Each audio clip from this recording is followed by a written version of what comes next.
ప్రార్థనతో ఈ యొక్క ఆరాధన సమయమును మనము ఆరంభించుకుందామండి. అందరూ దేవునికి కృతజ్ఞతాస్తుతులు చెల్లిస్తూ మీ యొక్క మనసుల్లో కూడా మీరు కూడా ప్రార్థన చేసుకోవలసిందిగా సిద్ధపాటు కలిగి ఈరోజు దేవుణ్ణి ఆరాధించు వారమే ఉన్నాం. అందరము కలిసి దేవుణ్ణి ఆరాధించాలనేది దేవుని యొక్క నియమము. కాబట్టి సమయంలో ఈ యొక్క ఆరాధన సమయం మనము స్టార్ట్ చేసుకుందాం. అందరము కండ్లు మూసుకున్నట్లయితే ప్రార్థనతో స్టార్ట్ చేసుకుందాం. ప్రేమగల మా తండ్రి, నీ యొక్క పరిశుద్ధమైన నామమును బట్టి మీకు వందనాలు, స్తుతులు, స్తోత్రము చెల్లించుకుంటున్నాం తండ్రి. మరి యొక్క ఆదివారము మరి యొక్క రోజును ఆయుష్గా మాకు పొడిగించి నీ యొక్క సన్నిధిలోనికి, నీ యొక్క సార్వత్రిక సంఘము పరిశుద్ధ స్థలంలోనికి మమ్మల్ని చేర్చి ఈ రీతిగా మిమ్మల్ని స్తుతించే, గణపరిచే, కొనియాడే, ఆరాధించే సమయం మాకు అనుగ్రహించినందుకు మీకు వందనాలు, స్తుతులు, స్తోత్రం చెల్లించుకుంటున్నాం తండ్రి. వారం వెంబడి వారము మమ్మల్ని భద్రపరుస్తూ, కాపాడుతూ, తెలియని ప్రతి కీడు నుండి, ప్రమాదం నుంచి కాపాడుతూ మీ సన్నిధికి తీసుకొచ్చినందుకు మీకు వందనాలు. మీరు ఇచ్చిన గొప్ప రక్షణ బట్టి మీకు ఎంతగానో వందనాలు, స్తుతులు, స్తోత్రం చెల్లించుకుంటున్నాను తండ్రి. ఇంత గొప్ప రక్షణ మాకు ఇచ్చినందుకు మీకు మేము ఏమి ఇవ్వగలం ప్రభా? మేము ఏమి ఇవ్వలేం ప్రభా. మేము ఎప్పటికీ రుణస్థులమే ప్రభా. విరిగి నలిగిన హృదయంతో, విరిగిన మనసే నీకు ఇష్టము, విరిగి నలిగిన హృదయము నువ్వు అలక్ష్యం చేసే దేవుడు కాదు. ఇట్టి విరిగి నలిగిన హృదయంతో, నా పూర్ణ హృదయంతో మిమ్మల్ని ఆరాధించడానికి నాకు ఇచ్చిన ఇక మంచి సమయం బట్టి మీకు ఎంతగానో వందనములు, స్తుతులు, స్తోత్రం చెల్లించుకుంటున్నాను తండ్రి. మాకు ఇచ్చిన ఇక సంఘాన్ని బట్టి మీకు వందనాలు. వేములూరు, దొరైచెరువు, రాజమండ్రి, కొవ్వూరులో జరుగుబడుతున్న ఆరాధనను కూడా జ్ఞాపకం చేసుకోండి ప్రభా. నీరు కట్టి ఫలింపజేసే వాక్యము వెదజల్లుచుండగా అవి వినగల చెవులు, మా మనోనేత్రములు వెలిగించి నీ యొక్క వాక్యము మా హృదయంలోనికి అది నూరంతలుగా ఫలించే వాక్యం అనుగ్రహిస్తున్నందుకు మీకు వందనాలు. సేవకులను బట్టి నీకు వందనాలు చెల్లించుకుంటున్నాను తండ్రి. వారు చేస్తున్న ప్రతి పరిచర్ని జ్ఞాపకం చేసుకొని దీవించి, ఆశీర్వదించి మాకెంతో ఉపయోగకరంగా ఉంచినందుకు మీకు ఎంతగానో వందనాలు చెల్లించుకుంటున్నాను తండ్రి. ఛత్తీస్గఢ్ ప్రాంతంలో జరుగుతున్న సువార్త ప్రభా, క్రూరమైన ప్రజలు, క్రూరమైన ప్రాంతాలు, అక్కడ జరుగుతున్న పరిచర్ని జ్ఞాపకం చేసుకుని, హైదరాబాద్లో జరుగుతున్న పరిచర్ని జ్ఞాపకం చేసుకోండి. నీరు కట్టి ఫలింపజేయండి. ఇంకా ఎవరైతే రక్షణ పొందలేదో వారు త్వరపడి నీ యొక్క గొప్ప రక్షణ వారు పొందుకున్నట్లు వారికి అనుగ్రహించండి. ఈ సమయంలో మేము కొద్ది సమయం పాటలు పాడుకుని వాక్య ధ్యానము, ఆరాధన సమయము, బలవర్తమానము, నీ యొక్క శరీరము, నీ యొక్క రక్తంలో పాలు పంచుకునే సమయము, కృతజ్ఞతార్పణల్లో మీరే ముందుండి మమ్మల్ని నడిపించుమని, మీరే ఆధిపత్యం వహించుమని, మహిమా ఘనతా ప్రభావం మీకే చెల్లునని నా ప్రభువును, నా రక్షకుడైన ప్రభు అయిన యేసుక్రీస్తు వారి అతి పరిశుద్ధమైన నామంలో స్తుతించి ప్రార్థించి అడిగి వేడుకుంటున్నాం తండ్రి. ఆమేన్. ఆనందముగా యెహోవాని కృపలన్నీ అన్ని కాలంబులందు కీర్తించేదన్. ఆనందముగా యెహోవాని కృపలన్నీ అన్ని కాలంబులందు కీర్తించేదన్.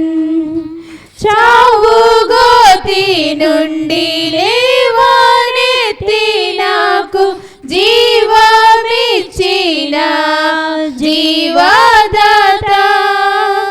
చావు గోతి నుండి లేవనెత్తి నాకు జీవమిచ్చిన జీవదాత. వివరింతునే నీదు విశ్వాస్యతనెంతయో సవ్యంభుగా ఈ భువి యందున్.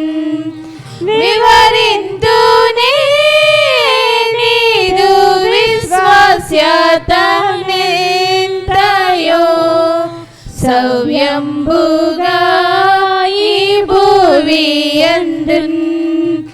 ఆనందముగా యెహోవాని కృపలన్నీ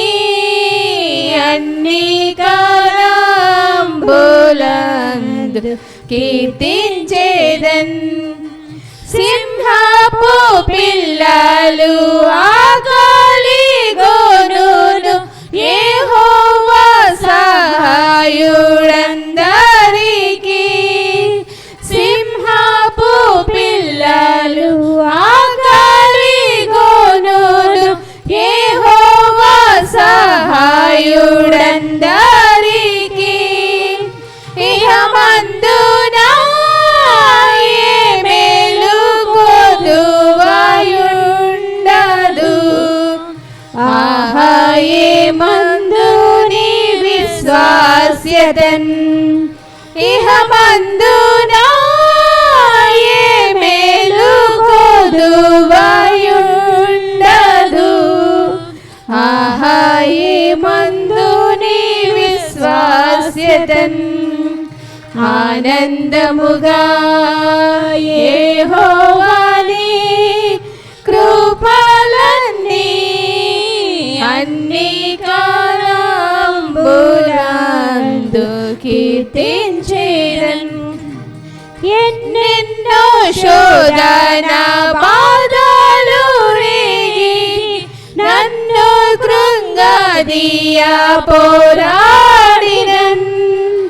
ఎన్నెన్నో శోధన బాధలు రేగి నన్ను కృంగదీయ పోరాడినన్. ఘనమైన నీ విశ్వాస్యతన్ నాకు చూపిన కన్న తండ్రి నిన్ను కొనియాడెదన్. ఘనమైన నీ విశ్వాస్యతన్ నాకు చూపిన కన్న తండ్రి నిన్ను కొనియాడెదన్. ఆనందముగా యెహోవాని కృపలన్నీ అన్ని కాలంబులందు కీర్తించేదన్. చావు చీకట్ల లోయలందున్న జీవపు వెలుగై త్రోవ చూపి. చావు చీకట్ల లోయలందున్న జీవపు వెలుగై త్రోవ చూపి. దేవా తోడై నడిపించితివి నీ కృపన్. వివరించేదన్ నీ విశ్వాస్యతన్. దేవా తోడై నడిపించితివి నీ కృపన్. వివరించేదన్ నీ విశ్వాస్యతన్. ఆనందముగా యెహోవాని కృపలన్నీ అన్ని కాలంబులందు కీర్తించేదన్. నీతి న్యాయంబులు ఆధారములై నీ సింహాసనమున నిలచినవి. నీతి న్యాయంబులు ఆధారములై నీ సింహాసనమున నిలచినవి. నిత్య కృపా సత్యములు నీదు సన్నిధిన్. నిరతంబు వెలసి నిలచినవి. నిత్య కృపా సత్యములు నీదు సన్నిధిన్. నిరతంబు వెలసి నిలచినవి. ఆనందముగా యెహోవాని కృపలన్నీ అన్ని కాలంబులందు కీర్తించేదన్. మొదటి కొరింథీయులకు రాసిన పత్రిక 1వ అధ్యాయము 18వ వచనము. సిలువను గూర్చిన వార్త నశించుచున్న వారికి వెర్రితనము కానీ రక్షింపబడుచున్న మనకు దేవుని శక్తి. దేవుడు ఈ వాక్య భాగాన్ని దీవించి మనకి అర్థమగునట్లు మనకి అనుగ్రహించును గాక. పౌలు గారు చెప్తున్నారు, సిలువను గూర్చిన వార్త, సిలువను గూర్చి ప్రకటిస్తున్న వార్త, సువార్త ఈ లోకంలో ఉన్న జనాలకి ఎలా కనబడుతుందంటే అది వెర్రితనంగా కనబడుతుంది. కానీ ఎవరైతే దేవుని యందు, యేసుక్రీస్తు ప్రభు యందు రక్షింపబడ్డారో వారికి ఏంటండి ఇది దేవుని శక్తి. మన శక్తి కాదు, అది దేవుని శక్తి. నేను రక్షణ పొందాను అనే కన్నా దేవుని చేత రక్షణ పొందేనడం మంచిది. రక్షణ మన ద్వారా వచ్చేది కాదు, అది దేవుడు అనుగ్రహిస్తే తప్ప మనకి రాదు. అయితే ఇక్కడ ఎగ్జాంపుల్ ఏంటంటే, ఈ జనాలకి వెర్రితనంగా ఎందుకు కనబడుతుందంటే వారు ఈ చెప్తున్న మాటలు నమ్మట్లేదు కనుక. సేవకులు ఏం చేస్తారంటే కొన్ని చోట్లకు పరిచర్యకు వెళ్తారు సువార్త ప్రకటించడానికి. ఒకవేళ గ్రూప్స్ రాసిన వాళ్ళు ఎవరన్నా ఉంటే, గొప్పవారిగా ఎంచబడిన వాళ్ళు ఉంటే వీళ్ళని చూసి తక్కువగా మాట్లాడతారు. ఈ సువార్త చెప్తుంటే వారిలోకి ఫస్ట్ వచ్చే వాదన ఏంటంటే, యేసుక్రీస్తు ప్రభు దేవుడు, ఆయన ఈ లోకానికి వచ్చాడంట, యూదుల కోసం వచ్చాడు, ఆ యూదులే ఈయన మీద తిరగబడ్డారు, ఇలలోనికి వచ్చిన ఆ యేసుక్రీస్తు ప్రభు మనుష్య కుమారుణ్ణి వాళ్ళే పట్టించారంట, ఆయన్ను సిలువకేసి చంపేశారంట, ఇది సువార్త అని వాళ్ళ ఫస్ట్ వాదన. వాళ్ళకి ఎందుకు వెరితనంగా కనబడుతుందంటే వారు నమ్మట్లేదు కనుక. మనం ఎందుకు నమ్ముతున్నామంటే ఇది దేవునిచ్చిన శక్తి కనుక, దేవుడిచ్చిన గొప్ప రక్షణ కనుక. అందుకు మనము ఇది దేవుని శక్తి అని చెప్పి మనం నమ్ముతున్నాం. ఈ రోజున మనం ఇక్కడికి వచ్చి దేవుణ్ణి ఆరాధించడానికి వచ్చాం, దేవుణ్ణి స్తుతించడానికి, దేవుణ్ణి ఘనపరచడానికి వచ్చాం. ఇది ఎవరి శక్తి అంటే దేవుని శక్తి. ఆయన్ను ఆరాధించువారు ఎలా ఆరాధిస్తారని చెప్తున్నాడంటే ఆత్మతో సత్యంతో ఆరాధిస్తారని చెప్తున్నాడు. అయితే ఆత్మతో సత్యముతో ఆరాధించట్లేదు అంటే అర్థం ఏంటంటే పాపంలో ఉన్నాడు అని అర్థం. పాపంలో ఉన్నాడని ఎలా చెప్పచ్చు? దావీదు గారు రాసిన కీర్తనల గ్రంథంలో 119వ అధ్యాయంలో ఒక వాక్యం చెప్తుంది. ఏమనంటే, నేను నీ ఎదుట పాపము చేయకుండునట్లు నీ వాక్యము నా మనసులో ఉంచుకున్నానని చెప్తాడు. ఒకసారి ఆ వాక్యం చూద్దాం, చూడండి. కీర్తనల గ్రంథము 119వ అధ్యాయము, కీర్తనల గ్రంథము 119వ అధ్యాయము 11వ వచనం చూడండి.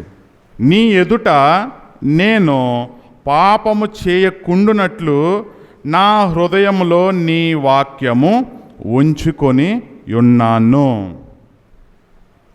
అయితే ఈ యొక్క రక్షణ సువార్త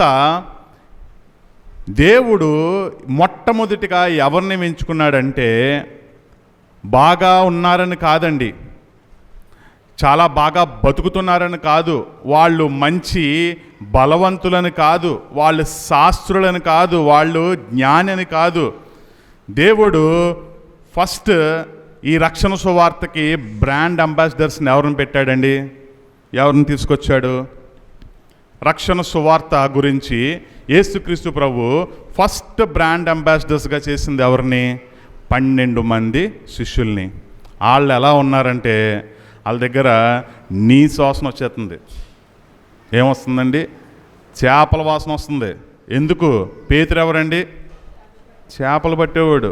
యోహాన్ ఎవరండి? చేపలు పట్టేవాడు. వాళ్ళని దేవుడు ఎంచుకున్నాడు. బలవంతుల్ని ఎంచుకోలే, జ్ఞానిని ఎంచుకోలే, శాస్త్రుల్ని ఎంచుకోలే, ఆ కాలంలో పరిసయ్యులను ఎంచుకోలేదు. అక్కడ అదే రాయబడుతుంది. నెక్స్ట్ చూడండి, 20వ వచనం చూడండి. 1 కొరింథీయులకు రాసిన పత్రిక 1వ అధ్యాయం 20వ వచనం. జ్ఞాని ఏమాయెను, శాస్త్రి ఏమాయెను, ఈ లోకపు తర్కవాది ఏమాయెను. ఈ లోక జ్ఞానమును దేవుడు వెర్రితనముగా చేసి ఉన్నాడు కదా. ఒక పాస్టర్ గారు వేసుకున్న చొక్కాయే వేసుకుని సామాన్యమైన జీవితము బ్రతుకుతూ ఈ లోకంలో సువార్తను ప్రకటించడానికి వెళ్తుంటే వీరేం చేస్తున్నారంటే వాటిని తృణీకరిస్తున్నారు. అదే పాస్టర్ గారు ఈ లోకపు సంఘ కాపరిని చూసుకుంటే ఆయన యొక్క సువార్తను నమ్మనందుకు వారు తృణీకరిస్తున్నారు. అదే గనక మన టీవీ షోలో ఒక పాన్ పరాక్ యాడ్ వచ్చిందనుకోండి, షారుఖ్ ఖాన్ ఉన్నాడు, బాలీవుడ్ యాక్టర్ షారుఖ్ ఖాన్, మీకు అందరికీ తెలుసని నేను అనుకుంటున్నాను. ఆయన స్టైల్గా ఇలా చింపితే అది ఆరోగ్యానికి మంచిది కాదని తెలుసు కూడా ఫ్యాన్స్ ఏం చేస్తారండి, వెళ్ళి వాటిల్ని కొనుక్కొని తింటారు. థమ్స్అప్ యాడ్ చూడండి ఎలా ఉంటుందో, కొండల నుంచి దూకేస్తూ ఉంటాడు ఏమండి, హెలికాప్టర్లో నుంచి దూకేస్తాడు, మౌంటైన్ డ్యూ మౌంటైన్ మీద నుంచి దూకేస్తాడు. అది మనం చూసి మనం కూడా పరిగెత్తుకుని వెళ్ళి షాపు దగ్గర దూకేసి కొనేసి తాగేస్తాం. మనం కూడా ఈ లోకంలోనే కలిసిపోతున్నాం. అందుకే 26వ వచనం చూడండి, అదే కొరింథీయులకు రాసిన పత్రిక 1వ అధ్యాయము 26వ వచనం చూడండి. ఏమని చెప్తున్నాడు, ఎవరిని ఎంపిక చేసుకున్నాడు? సహోదరులారా, సువార్తను ప్రకటించే సహోదరులారా, మిమ్మును పిలిచిన పిలుపును చూడుడి.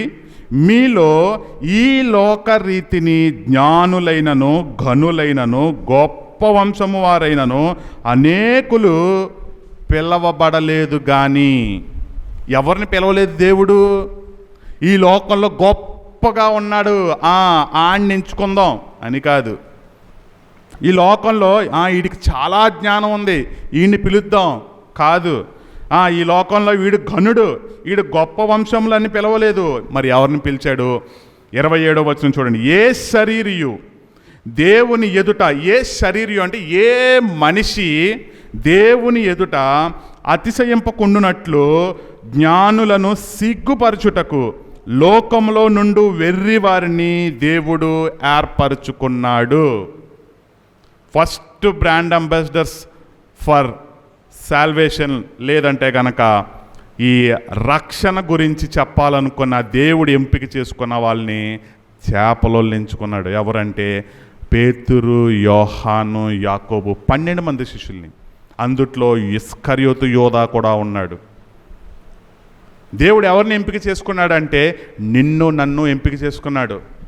ఈ లోకంలో గనుల్ని తీసుకోలే, ఈ లోకంలో ఐశ్వర్యవంతుని తీసుకోలే, ఈ లోకంలో బాగా బతుకుతున్నారని తీసుకోలే, వెర్రి వారిని దేవుడు ఎంచుకున్నాడు. అందుకే ఈ లోకంలో రక్షణని తృణీకరించడానికి కారణం అదే. నెక్స్ట్ ఏమనుంది? బలవంతులైన వారిని సిగ్గుపరచుటకు లోకంలో బలహీనులైన వారిని దేవుడు ఏర్పరచుకున్నాడు. బలవంతుని ఏర్పరచుకోలేదండి. ఏలయనగా మీరింకనూ బలహీనులై ఉండగా ఒక బలవంతుడు వచ్చాడు. ఎవరండి? యేసుక్రీస్తు ప్రభు. ఏలయనగా మీరింకనూ పాపులై ఉండగా మీ కొరకు క్రీస్తు చనిపోయాడు. బలవంతుల గురించి దేవుడు ఈ లోకానికి రాలేదు, బలహీనుల్ని ఆయన ఏర్పరచుకున్నాడు. వారి కోసమే దేవుడు ఈ లోకానికి వచ్చాడు. నెక్స్ట్ చూడండి. ఎన్నికైన వారిని వ్యర్థము చేయుటకు లోకములో నీచులైన వారిని, తృణీకరింపబడిన వారిని, ఎన్నిక లేని వారిని దేవుడు ఏర్పరచుకున్నాడు. ఎవరిని ఏర్పరచుకున్నాడండి? ఈ లోకంలో ఎన్నిక లేని వారి గురించి, అడ్రస్ లేనివాడిని దేవుడు ఎంచుకున్నాడు. పేతురు దగ్గరికి వెళ్ళాడు. హలో పేతురు ఇలా రా అన్నాడు. వెళ్ళాడు, విన్నాడు. 12 మంది శిష్యుల్లో ఒక మనిషి, ఒక శిష్యుడు. అలాగే 12 మంది శిష్యుల్ని దేవుడు ఏర్పరచుకున్నాడు. మన హీరో ఎవరంటే దావీదు ఒక హీరో. మన హీరో ఎవరంటే డానియల్ ఒక హీరో, కింగ్ డేవిడ్ ఒక హీరో. మనకి దావీదుని గూర్చి కీర్తనల గ్రంథం ఆయన ఎలా పరిశుద్ధపరచాలో, దేవుణ్ణి ఆయన ఎలా కొనియాడాలో, ఆయన్ని ఎలా పొగడాలో నేర్పింది కింగ్ డేవిడ్. కింగ్ డేవిడ్ ఏం చెప్తున్నాడంటే ఆయన కొడుకుకి, అనగా ఎవరండి ఆయన కొడుకు? సొలొమోను, జ్ఞాని అయిన సొలొమోన్కి ఏమని చెప్తున్నాడు కింగ్ డేవిడ్? దావీదు ఏమని చెప్తున్నాడు? ఇదిగో సొలొమోను, నీవు దేవుణ్ణి చాలా చాలా జాగ్రత్తగా ఆరాధించాలి. అలా ఇలా ఆరాధిస్తే దేవుడు నిన్ను తృణీకరిస్తాడు. నువ్వు రాజు అయిపోయావు కదా, ఈ లోకపు అధికారి అయిపోయావు కదా, ఈ లోకాన్ని ఏళ్తున్నాను కదా అని నువ్వు ఇష్టానుసారంగా బ్రతికితే కుదరదు. మొదటి దినవృత్తాంతములు 28వ అధ్యాయము 9వ వచనం చూడండి. ఏమని చెప్తున్నాడు దావీదు? కింగ్ డేవిడ్ చెప్తున్నాడు. ఎలా చెప్తున్నాడు? ఏమని చెప్తున్నాడు? తన కొడుకుని, సొలొమోనా, నా కుమారుడా, నీ తండ్రి యొక్క దేవుడైన యెహోవా అందరి హృదయములను పరిశోధించేవాడు, ఆలోచనలన్నిటినీ నీ సంకల్పములన్నిటినీ ఎరుగిన వాడై ఉన్నాడు. నీ హృదయాన్ని పరీక్షిస్తున్నాడు, నీ హృదయాన్ని పరిశోధిస్తున్నాడు. నీ ఆలోచనలు ఆయనకు తెలుసు, నీ సంకల్పములు తెలుసు, నువ్వు రేపేం చేయాలనుకుంటున్నావో తెలుసు, నెక్స్ట్ మినిట్ నీ అడుగేంటో దేవునికి తెలుసు. ఏమనంటున్నాడు? నీవు ఆయనను తెలుసుకొని ఎలా చేయమంటున్నాడు? హృదయపూర్వకముగా, మనస్పూర్వకముగా ఆయనను సేవించు, ఆయన్ను ఆరాధించు, ఆయన్ను ఘనపరచు, ఆయన్ను స్తుతించు. నాలాగా చెయ్యి అన్నట్లే చాలా జాగ్రత్తగా నీ హృదయపూర్వకంగా దేవుణ్ణి ఆరాధించు, దేవుణ్ణి సేవించు. ఆయనను వెదికిన ఎడల ఆయన నీకు ప్రత్యక్షమగును. నీవు ఆయనను విసర్జించిన ఎడల ఆయన నిన్ను నిత్యముగా విసర్జిస్తాడు. దేవుని ఆత్మ నీలో ఉన్నదని మర్చిపోవద్దని చెప్తున్నాడు దేవుడు. కాబట్టి దేవుణ్ణి ఆరాధించేవారు హృదయపూర్వకంగా, మనస్పూర్వకంగా దేవుణ్ణి ఆరాధించు వారమై ఉన్నాము. ఈ లోకంలో ఉన్న వారికి ఈ సువార్త వెర్రితనంగా ఉంటుంది. కానీ నిన్ను నన్ను దేవుడు ఎంచుకొని ఈ యొక్క సార్వత్రిక సంఘంలో నిన్ను నన్ను నిలవబెట్టి దేవునికి మనము ఆరాధన స్తుతులు చెల్లించే వారమై ఉన్నాము. ఈ వాక్యము దేవుడికి వించునుగాక. దేవుని స్తుతించుడి ఎల్లప్పుడు, దేవుని స్తుతించుడి. దేవుని స్తుతించుడి ఎల్లప్పుడు, దేవుని స్తుతించుడి. ఆయన పరిశుద్ధాలయమందు, ఆయన పరిశుద్ధాలయమందు, ఆయన సన్నిధిలో, ఆయన సన్నిధిలో ఎల్లప్పుడు దేవుని స్తుతించుడి. దేవుని స్తుతించుడి ఎల్లప్పుడు, దేవుని స్తుతించుడి.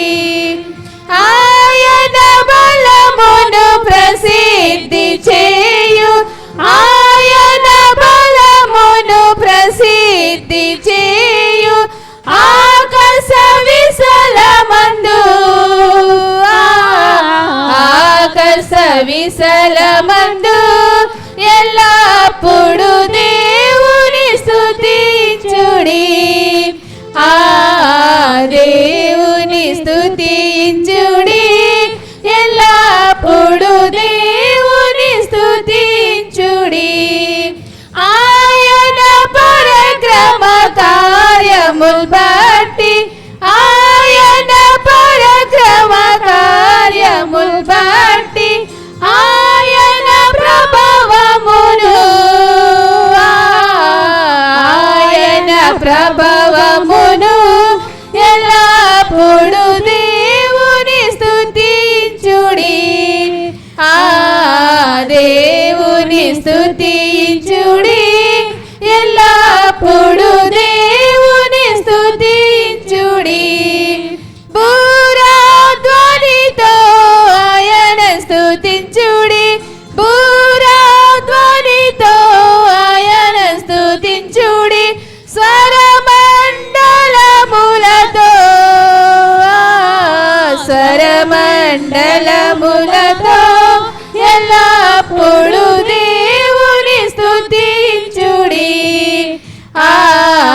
దేవుని స్తుతించుడి, ఎల్లప్పుడు దేవుని స్తుతించుడి. సన్నతంతుల సితారతోను, సన్నతంతుల సితారతోను, చక్కని స్వరములతో, చక్కని స్వరములతో ఎల్లప్పుడు దేవుని స్తుతించుడి.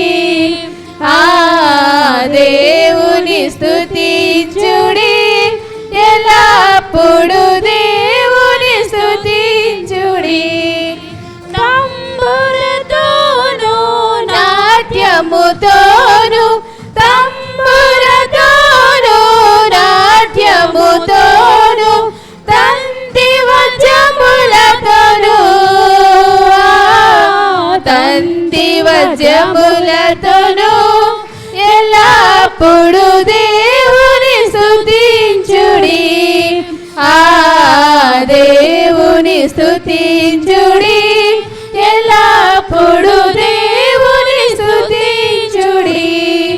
పిల్లన గ్రోవుల చల్లగనూరి, పిల్లన గ్రోవుల చల్లగనూరి, ఎల్ల ప్రజలు చేరి, ఎల్ల ప్రజలు చేరి ఎల్లప్పుడు దేవుని స్తుతించుడి. ఆ దేవుని స్తుతించుడి, ఎల్లప్పుడు దేవుని స్తుతించుడి. మ్రోగుతలములతో ఆయన స్తుతించుడి, మ్రోగుతలములతో ఆయన స్తుతించుడి. గంభీర దళములతో, గంభీర దళములతో ఎల్లప్పుడు దేవుని స్తుతించుడి. ఆ దేవుని స్తుతించుడి, ఎల్లప్పుడు దేవుని స్తుతించుడి. సకల ప్రాణులు యెహోవాను స్తుతించుడి, సకల ప్రాణులు యెహోవాను స్తుతించుడి. హల్లెలూయా ఆమేన్, హల్లెలూయా ఆమేన్. ఎల్లప్పుడు దేవుని స్తుతించుడి, ఆ దేవుని స్తుతించుడి, ఎల్లప్పుడు దేవుని స్తుతించుడి. మార్కు సువార్త 5వ అధ్యాయము మొదటి నుంచి 18 వచనాలు నేనే చదువుతాను. వారు సముద్రమునకు అద్దరనున్న గెరాసేనుల దేశమునకు వచ్చిరి. ఆయన దోణి దిగగానే అపవిత్రాత్మ పట్టిన ఒకడు సమాధులలో నుండి వచ్చి ఆయన ఎదురుపడెను. వాడు సమాధులలో వాసము చేసేడివాడు. సంకెళ్లతోనైనను ఎవడునూ వాడిని బంధింపలేకపోయెను. పలుమార్లు వాని కాళ్ళను చేతులకును సంకెళ్ళు వేసి బంధించినను వాడు ఆ చేతి సంకెళ్ళు తెంపి కాళ్ళి సంకెళ్లను తొత్తినీలుగా చేసెను గనుక ఎవడునూ వానిని సాధుపరచలేకపోయెను. వాడు ఎల్లప్పుడూ రాత్రింబగళ్ళును సమాధులలోనూ కొండలలోనూ కేకలు వేయిచు తన్ను తాను రాళ్లతోనూ గాయపరుచుకొని నుండెను. వాడు దూరము నుండి యేసును చూచి పరిగెత్తుకొని వచ్చి ఆయనకు నమస్కారము చేసి, యేసు, సర్వోన్నతుడైన దేవుని కుమారుడా, నాతో నీకు ఏమి పని? నన్ను బాధపరచుకమని దేవుని పేరట నీకు ఆనబెట్టుచున్నానని బిగ్గరగా కేకలు వేసెను. ఎందుకనగా ఆయన అపవిత్రాత్మ ఈ మనుష్యుని విడిచి పోనిమ్మని వానితో చెప్పెను. మరియు ఆయన నీ పేరేమని వానిని అడుగగా వాడు, నా పేరు సేన, ఎలయనగా మేము అనేకులమని చెప్పి తమ్మును ఆ దేశములో నుండి తోలివేయవద్దని ఆయనను మిగుల బతిమాలుకొనెను. అక్కడ కొండ దగ్గర పందుల పెద్ద మంద మేయిచుండెను గనుక ఆ పందులలో ప్రవేశించినట్లు మమ్మను వాటి యొద్దకు పంపుమని ఆ దయ్యములు ఆయనను బతిమాలుకొనెను. యేసు వాటికి సెలవీయగా ఆ అపవిత్రాత్మలు వానిని విడిచి పందులలో ప్రవేశింపగా ఇంచుమించు 2000 సంఖ్య గల ఆ మందల ప్రపాతము నుండి సముద్రపు దారిని వడిగా పరిగెత్తుకొని పోయి సముద్రంలో పడి ఊపిరి తిరుగక చచ్చెను. ఆ పందులు మేపుచున్న వారు పారిపోయి పట్టణములోను గ్రామములోను ఆ సంగతిని తెలియజేసిరి. జనులు జరిగినది చూడవెళ్ళి యేసునొద్దకు వచ్చి, సేన అను దయ్యములు పట్టినవాడు బట్టలు ధరించుకొని స్వస్థచిత్తుడై కూర్చుండి ఉండుట చూచి భయపడిరి. జరిగినది చూచిన వారు దయ్యములు పట్టిన వానికి కలిగిన స్థితియు పందుల సంగతియు ఊరివారికి తెలియజేయగా తమ ప్రాంతములు విడిచిపోమ్మని వారు ఆయనను బతిమాలు కొనసాగిరి. ఆయన దోణి ఎక్కినప్పుడు దయ్యములు పట్టినవాడు ఆయన యొద్ద తన్నుండనిమ్మని ఆయనను బ్రతిమాలుకొనెను. గాని ఆయన వానికి సెలవీయక, నీవు ఇంటివారి యొద్దకు వెళ్ళి ప్రభువు నీ యందు కనికరపడి నీకు చేసిన కార్యములన్నిటినీ వారికి తెలియజెప్పుమనెను. వాడు వెళ్ళి యేసు తనకు చేసినవన్నీ దెకపొలిలో ప్రకటింపనారంభింపగా అందరూ ఆశ్చర్యపడిరి. ఈ మార్కు సువార్త 5వ అధ్యాయం అంట. ఈ అధ్యాయంలో మనం చూస్తే కింద వచనాల్లో చూస్తే ఒక స్త్రీ కనబడుతుంది కదా. ఒక రక్తస్రావం కలిగిన స్త్రీ చాలా సంవత్సరాల నుంచి ఆమె అసలు ఎంతటికి కుదరని సంకటం ఒకటి ఆమెకు కలిగినప్పుడు ఆమె కూడా ఈ అధ్యాయంలోనే బాగుపడటం మనము చూస్తాం. ఇంకొక చనిపోయిన ఒక చిన్నది కూడా కనబడుతుంది. ఆ చిన్నదానిని కూడా లేపడం కూడా మనము ఇక్కడ చూస్తామన్నమాట. ఇవన్నీ కూడా 3 సంఘటనలు. ఇవి ఏంటంటే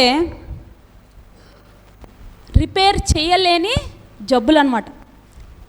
ఎవరు కూడా బాగు చేయలేనిది యేసుక్రీస్తు బాగు చేయడం మనం అక్కడ చూస్తాం. ఎవరు మార్చలేనిది, ఎవరు దానిని తీయలేని ముళ్ళును తీయగలిగే యేసుక్రీస్తును మనము ఈ అధ్యాయంలో మనము డీప్గా అధ్యయనం చేస్తే మనకు అక్కడ కనబడుతుంది. ఈ 3 ఇన్సిడెంట్స్ కూడా చాలా డిఫరెంట్. దేవుడు యేసుక్రీస్తు ప్రభువారు అనేక సూచక్రియలను అనేక స్వస్థతలను ఆయన చేశాడు. అయితే వాటన్నిటిలోకెల్లా ఇవి మనం ఎక్కువగా మాట్లాడుకుంటాం, అవునా? ఎందుకంటే ఎవ్వరూ చేయలేనిది, కొన్ని సంవత్సరాల నుంచి బాధపడినవి, అనేక చోట్లకు లోకంలో ఉన్న ప్రతి చోటకు వెళ్ళి పరిష్కారం కొరకు ఎదురు చూచిన వారికి పరిష్కారము దొరకక చివరి అవకాశముగా యేసుక్రీస్తు దగ్గరికి వచ్చినప్పుడు వారు పొందుకొనిన అద్భుతాలను మనము ఈ 5వ అధ్యాయంలో మనము చూస్తామన్నమాట. ఇంకా ఏం చూస్తామో తెలుసా? కొన్ని ప్రార్థనలు యేసుక్రీస్తు ప్రభువారు జవాబిస్తారు, కొన్నిటికి ఆయన జవాబు ఇవ్వరు, కొన్నిటికి వెయిట్ అని చెప్తారనమాట. ఈ మొదటి 18 వచనాల్లో మనము అదే చూస్తాం. 3 ప్రార్థనలు మనం ఇక్కడ చూస్తాం. మొదటిగా ఆ దయ్యములు బతిమాలుకుంటున్నాయి అనమాట. ఏమని? మమ్మల్ని చంపేయొద్దు, మమ్మల్ని అక్కడ మేస్తున్న ఆ పందుల గుంపులోకి మీరు మమ్మల్ని తోలివేయండి అని యేసుక్రీస్తుని బతిమాలుకోవడం మనం అక్కడ చూస్తాం. యేసుక్రీస్తు సరే ఓకే డన్ అని ఏం చేశారు? ఆయన ఆ పందుల గుంపులోనికి ఈ దయ్యముల గుంపును పంపివేశారంట. ఎన్ని ఉన్నాయో తెలుసా దయ్యములు? రమారమి బైబిల్ టీచర్స్ చెప్పే వారు చేసిన అధ్యాయాన్ని బట్టి, నేను చదువుకున్న దాన్ని బట్టి దాదాపు 6,000 మంది దయ్యముల గుంపు అంటది. ఎంతమంది? 6,000 మంది దయ్యములు ఒక్క మనిషిని పట్టి పీడిస్తే వాడి పరిస్థితి అంత ఘోరంగా ఉంటుందో ఆలోచించండి. యోబు ఎవరిని అధికారం కింద యోబు అంత ఇబ్బంది పడ్డాడు, అంత శ్రమను చూశాడు. ఎవరు శ్రమ పడితే? మనం అనుకుంటాము నాకు దేవుడు ఉన్నాడు, ఇంకా సాతాను నా మీద అధికారం చేయలేడు అనుకుంటాం. మరి ఇక్కడ కూడా సజీవుడైన యేసుక్రీస్తే ఉన్న కాలంలో కూడా ఒక మనిషిని అన్ని వేల దయ్యములు పట్టుకొని పీడించడానికి ఎవరు అధికారానికి ఒప్పుకున్నట్టు? సాతానుడు వానిని పట్టి పీడించడం వల్ల వాని జీవితం అంత భయంకరంగా నాశనం అయిపోయింది కదా. మనం తర్వాత చూస్తే అతను స్వస్థచిత్తుడే బట్టలు ధరించుకోవడం చూస్తే అందరూ ఆశ్చర్యపోయారంట. ఇదేంటి ఇతను బట్టలు అంటే దానికి ముందు అతని పరిస్థితి ఏంటన్నది మనం అర్థం చేసుకోవచ్చు. ఆ దయ్యములు పట్టిన వాడు పాపం స్థిరం లేదు తనకే. ఒకసారి అన్నాడు నా పేరు సేన అన్నాడు, తర్వాత అంటున్నాడు, మీరు అక్కడ వచనాల్లో చదివితే 9-10 వచనాల్లో చదివితే నీ పేరేమని అడగగా ఆయన అంటాడు నా పేరు సేన అంటాడు. తర్వాత అంటాడు మేము అనేకులము అంటాడు, మమ్మను విడిచి పొమ్ము అంటాడు, నేను అంటాడు, మేము అంటాడు. స్థిరం లేదు తనకి. ఎందుకంటే తనలో ఆ మనుషుని లోపల అటువంటి గలిబిలి అతను అనుభవిస్తున్నాడు. అతని జీవితం అంతా నాశనం అయిపోయింది కదా. ఈ 6,000 దయ్యములు కలిసి ఈ సేన అనే ఈ వ్యక్తిని ఏం చేశాయి? అతని ప్రాణాత్మ దేహాలను విసిగించేసి అతన్ని ఇంకా ఎలాగ చేసుకున్నాయి, అతనే బాధపరుచుకునే విధంగా చేసేసినాయి అనమాట కదా. మనం చూస్తే అదే కనబడుతుంది. అతడు సమాధులలో, అపవిత్రమైన స్థలములలో, అసలు ఎవ్వరూ ఉండలేని స్థలములలోనికి అతను వెళ్ళేలాగా అతని పరిస్థితిని ఆ సాతానుడు చేసేసాడు. ఇంకా ఏం చూస్తాం, ఉరిలో నుండి వెలివేయబడ్డాడు. ఇంకేంటి, కుటుంబ జీవితం లేదు, సమాజంలో గౌరవం లేదు, ఏమీ లేకుండా ఇంత భయంకరంగా అతను అపవిత్రాత్మల చేత పట్టబడి ఉండి అతని జీవితాన్ని అంతగా నాశనం చేసిన సాతాను అధికారాన్ని మనము చూస్తాం. కానీ 6వ వచనంలోకి వచ్చేసరికి ఒక టోటల్ చేంజ్ మనం చూస్తాం. పైన 5వ వచనంలో చూస్తే అతను ఏం చేస్తున్నాడంట, రాత్రి పగళ్ళు అతనిలో ఉన్న ఈ వేదన కొలది, అతనిలో ఉన్న ఈ గలిబిలి కొలది చూస్తే రాత్రి పగళ్ళు ఆ సమాధులలో కేకలు వేయచ్చు, అటు ఇటు తిరుగుచు ఏం చేస్తున్నాడంట, అతనే రాళ్లతో గాయపరుచుకుంటున్నాడంట. అతనే గాయపరుచుకుంటున్నాడు. కొన్నిసార్లు మనం కూడా అలాగే చేస్తాం కదా. ఏదో వారు అనుకున్నది అవ్వలేదో, లేకపోతే ఇంకేదో గలిబిలి వచ్చేసింది, లేకపోతే ఇంకేదో వచ్చేసింది అనుకో, వారే బాధపరిచేసుకుంటారు, కొట్టేసుకోవడం, లేకపోతే దూకేయడం, ఏదో చేసుకుంటారు. అది దేవునికి ఇష్టమైంది కాదండి. ఆ సాతాను అధికారం కింద నీవు ఉన్నప్పుడు ఏం చెప్పాలి, సాతానా నన్ను విడిచి పొమ్మని నువ్వు సాతానుని గద్దించాలి. ఇక్కడ ఈ సేన అనబడిన ఈ వ్యక్తి అదే కోరుకున్నాడేమో తెలియదు, కానీ యేసుక్రీస్తుని చూసి ఒకే ఒక నమస్కారం చేశాడు. ఏమని చూడండి, 6వ వచనంలో చూస్తే మనకు అదే కనబడుతుంది. వాడు దూరము నుండి యేసుని చూచి పరుగెత్తుకొని వచ్చి ఆయనకు నమస్కారము చేసి అంటున్నాడు. ఇంత గౌరవం లేకుండా, ఇంత బట్టలు లేకుండా, ఇంత మానసికమైన ఒత్తిడి, గలిబిలి, ఇంత డిస్టర్బెన్సు, ఇంత భయంకరమైన ఈ పరిస్థితిలో ఉన్న ఈ సేన అనబడిన ఈ వ్యక్తిని దేవుడు పట్టుకున్నాడు. ఇతని కోసమే ఆయన దోణి ఎక్కి అద్దరిని ఉన్న గెరాసేనుల ప్రదేశం, ఎక్కడైతే ఈ సేన అనబడిన ఈ వ్యక్తి ఉన్నాడో ఆ ప్రదేశానికి కేవలం ఇతని కొరకే వచ్చాడు. మీరు చూసారా, అక్కడ చదివితే మీకు అదే కనబడుతుంది. 1వ వచనంలో అదే కనబడుతుంది. తర్వాత 20వ వచనంలో అతను వెంటనే దోణి ఎక్కి మళ్ళీ వెళ్ళిపోతాడు. యేసుక్రీస్తు ప్రభువారు అతనితో పాటు అతని శిష్యులందరూ కూడా వెళ్ళిపోవడం మనము గమనిస్తాం. కేవలము ఇతని కోసమే, ఇంత భయంకరంగా పీడింపబడుతున్న ఇతనిని విడిపించడం కొరకే ఆయన ఈ గెరాసేనుల ప్రదేశానికి ఆయన వచ్చాడు. ఇంకా ఏం కనపడుతుందో చూడండి. మొదటి ప్రార్థన మనం చూసాం. దయ్యములు ఏమని బ్రతిమాలు కొనుక్కున్నాయి, అయ్యా మమ్మల్ని కనీసం ఆ పందుల గుంపులోనికి తోలివేయమన్నప్పుడు యేసుక్రీస్తు ఆ ప్రార్థనను విన్నాడు, ఆ పందుల గుంపులోనికి తోలివేస్తాడు. 2వ ప్రార్థన చూడండి, ఆ పందులను మేపుకునేవారు ఆ ఊరి వారందరూ కూడా చూడండి 17వ వచనంలో తమ ప్రాంతములు విడిచిపోమ్మని వారు ఆయనను బ్రతిమాలుకొనిరి. ఎవరు? జరిగినది చూచిన వారు, దయ్యములు పట్టిన వానికి కలిగిన స్థితియు పందుల సంగతియు ఊరి వారికి తెలియజేయగా, ఆ దయ్యములు పట్టిన వానికి పట్టిన ఆ గతిని చూసి వాడేమైపోయినా పర్వాలేదు కానీ మా పరిస్థితి చూసి మమ్మల్ని వదిలేసి వెళ్ళిపోండి అనేసి ఆ ప్రాంతంలో ఉన్నవారందరూ బ్రతిమాలుకుంటున్నారంట. ఈరోజు సమాజం కూడా అలాగే ఉందండి. ఎదుటివాడు ఎలా పోయినా నాకు సంబంధం లేదు, నేను మాత్రం నా కంఫర్ట్ జోన్లో నేను ఉండాలి, నేనే బాగా ఉండాలి, నాకే కంఫర్ట్ ఉండాలి, నేనే హాయిగా ఉండాలి అనుకుంటున్నారు. ఆ దయ్యములు పట్టిన వారిని చూచి వారు కనీసం కనికరపడి ఉండాల్సిందేమో కదా. కానీ వాళ్ళు ఏమంటున్నారు, అయ్యా ఇంకా ఏం అద్భుతాలు జరుగుతాయో, దయచేసి మా ప్రాంతాన్ని విడిచి నువ్వు అర్జెంటుగా వెళ్ళిపో అయ్యా అంటే యేసుక్రీస్తు ప్రభువారు అలాగే అని చెప్పి ఆయన దోణి ఎక్కి అని చూడండి. వెంటనే 18వ వచనంలో బ్రతిమాలు సాగిరి, ఆ ప్రాంతములు విడిచిపోమ్మని వారు ఆయనను బ్రతిమాలు కొనసాగిరి. ఆయన దోణి ఎక్కినప్పుడు చాలండి, చూసారా అక్కడ సరే అని ఆ ప్రాంతంలో వారు కోరిన కోరికను కూడా ఆయన ఇచ్చేశాడు. మరి 3వ ప్రార్థన మనం చూస్తాం. అది ఎవరో చూడండి 19వ వచనంలో 18వ వచనంలో ఆయన దోణి ఎక్కినప్పుడు దయ్యముల పట్టినవాడు ఆయన యొద్ద తన్నుండనిమ్మని ఆయనను బ్రతిమాలుకొనెను గాని ఆయన వానికి సెలవియ్యక అంటున్నాడు. మనం అనుకుంటాము మనం ఏంటంటే టచ్ వుడ్ అనమాట, ఇంకా మనం చేస్తే ప్రార్థన దేవుడి పైనుంచి అర్జెంటుగా ఇసిరేయాలి కిందకి కదా. మన కోరికలు అలా ఉంటాయి. దయ్యములు పట్టినవాడు పాపం ఇంకేమీ కోరుకోలేదు, కానీ యేసయ్యా నేను నీతో ఉంటానయ్యా, నన్ను ఇంత స్వస్థపరిచావు కదా, నేను నీతో ఉంటానయ్యా అని ఆయన బ్రతిమాలుకుంటే ఆయన ఏం చేశాడు? సెలవు ఇవ్వలేదు ఆయనకి. మరి సెలవు ఇవ్వకుండా ఆయన ఏం చేస్తున్నాడు? నువ్వు వెళ్ళి నీ కుటుంబీకులకు, నీ ఊరిలో వారందరికీ నీకు జరిగిన విషయాన్ని చెప్పు. యేసుక్రీస్తు నీ మీద ఎలాగైతే కనికరపడ్డాడో, నీవు ఎలాగైతే స్వస్థచిత్తుడు అయ్యావో ఆ ఊరి వారందరికీ, దెకపోలి వారందరికీ తెలియచేయమన్నప్పుడు ఆయన ఆ దయ్యములు పట్టినవాడు స్వస్థచిత్తుడై ఆ మాటకు లోబడ్డాడు కదా. దేవుని మాటకు లోబడ్డము, వెయిట్ చేయడం కూడా మనము నేర్చుకోవాలి. ఈ దినము మనం అదే చూసాం.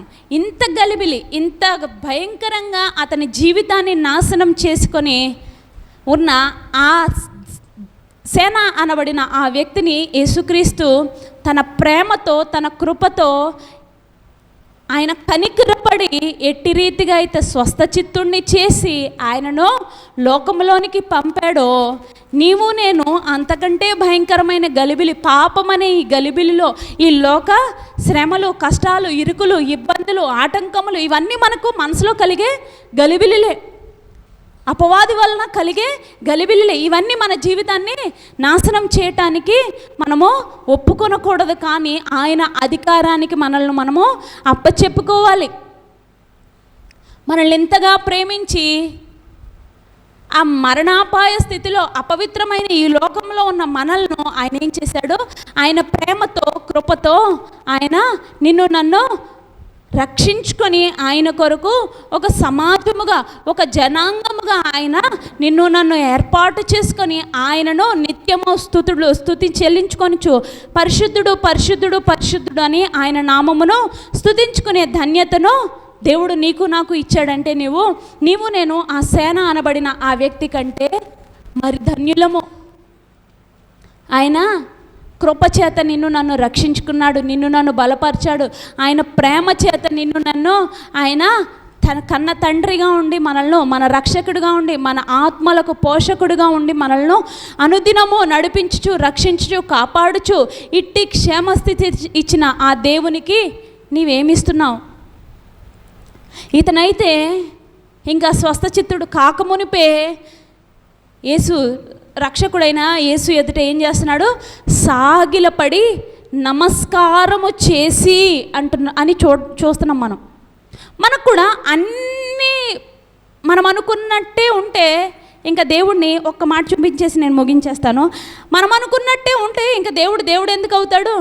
పౌలు భక్తుడు కూడా అదే అన్నాడు, నేను అనుకున్నట్టు అంతా ఉంటే నాకు గర్వం వచ్చి నేను ఇంకా ఎగిరిపోతానేమో అనేసి రెండో కొరింథీయులకు రాసిన పత్రిక 12వ అధ్యాయము 7వ వచనంలో ఆ మాటే అంటాడు. నేను గర్విష్ఠినై అతిశయపడతానేమో, నేను అటువంటి రీతిగా అతిశయపడ వీలు లేకుండా నాకు ఈ ముళ్ళు పెట్టావు, అయితే ఇందులో నుంచి బయటపడే మార్గం నాకు తెలియజేయండి అంటాడు. చూడండి, నాకు కలిగిన ప్రత్యక్షతలు బహు విశేషముగా ఉన్నందున నేను అత్యధికముగా హెచ్చిపోకుండా నిమిత్తము నా శరీరములో ఒక ముళ్ళు నేను అత్యధికముగా హెచ్చిపోకుండా నిమిత్తము నన్ను నలుగగొట్టుటకు సాతాను యొక్క దూతగా ఉంచబడెను. ఏంటంట? సాతాను దూతగా నన్ను ఉంచావు, ఎందుకంటే నా శరీరములో ఈ ముళ్ళు పెట్టి నన్ను బాధించకపోతే నేను ఇంకా అతిశయపడిపోయి దేవుడే లేడనేసి మనం ఎగిరిపోతామంట.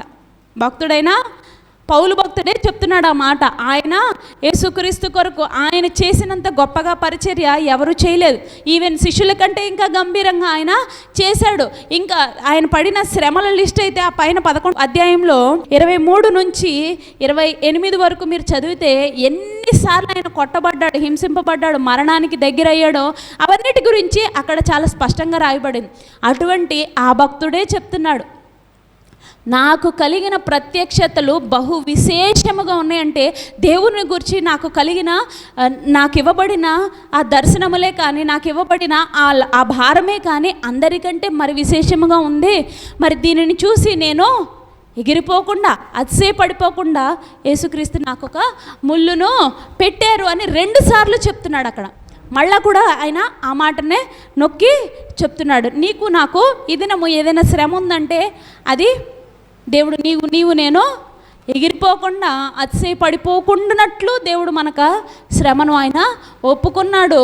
అందులో నుంచి నేను ఆయనను మహిమపరచడము, ఆయన నామమునకు ఘనత తేవటము మనము నేర్చుకోవాలి. అది మన ఆత్మలకును మన ఆత్మీయ జీవితములకు సరి అయినది. అలాగే అది మనకు మేలుకరము, ఆయన నామమునకు మహిమ తెచ్చే విధముగా ఉంటుంది. కనుక ఈ సేనాను జ్ఞాపకం చేసుకోండి. అంతకంటే శ్రేష్టమైన మనలను దేవుడు ఆయన ప్రేమతో రక్షించుచు బలపరచుచు ఆయన ఇచ్చిన ఈ రక్షణ పాత్రను చేతపట్టుకొని మన ముందుంచిన బలను జ్ఞాపకం చేసుకొనొచ్చు మనం ఆయన ఆరాధన చేసుకుందాము.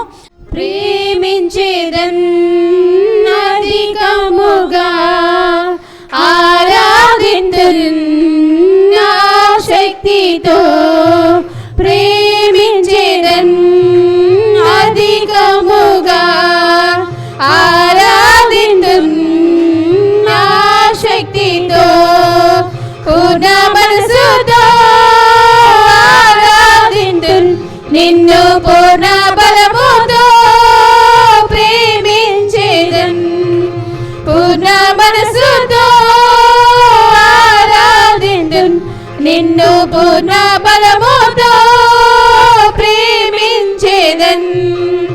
ఆరాధన ఆరాధన ఆరాధన ఆరాధన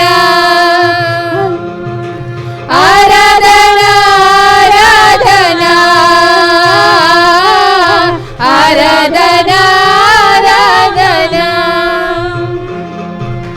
ఎబినేజరే ఎబినేజరే ఇంతవరకు ఆదుకున్నావు. ఎబినేజరే ఎబినేజరే ఇంతవరకు ఆదుకున్నావు. నన్ను ఇంతవరకు ఆదుకున్నావు. నన్ను ఇంతవరకు ఆదుకున్నావు. నిన్ను పూర్ణ మనసుతో ఆరాధింతున్ నిన్ను పూర్ణ బలముతో, ప్రేమించేదన్ పూర్ణ మనసుతో ఆరాధింతున్ నిన్ను పూర్ణ బలముతో, ప్రేమించేదన్. ఆరాధన ఆరాధన ఆరాధన ఆరాధన ఆరాధన ఆరాధన ఆరాధన ఆరాధన.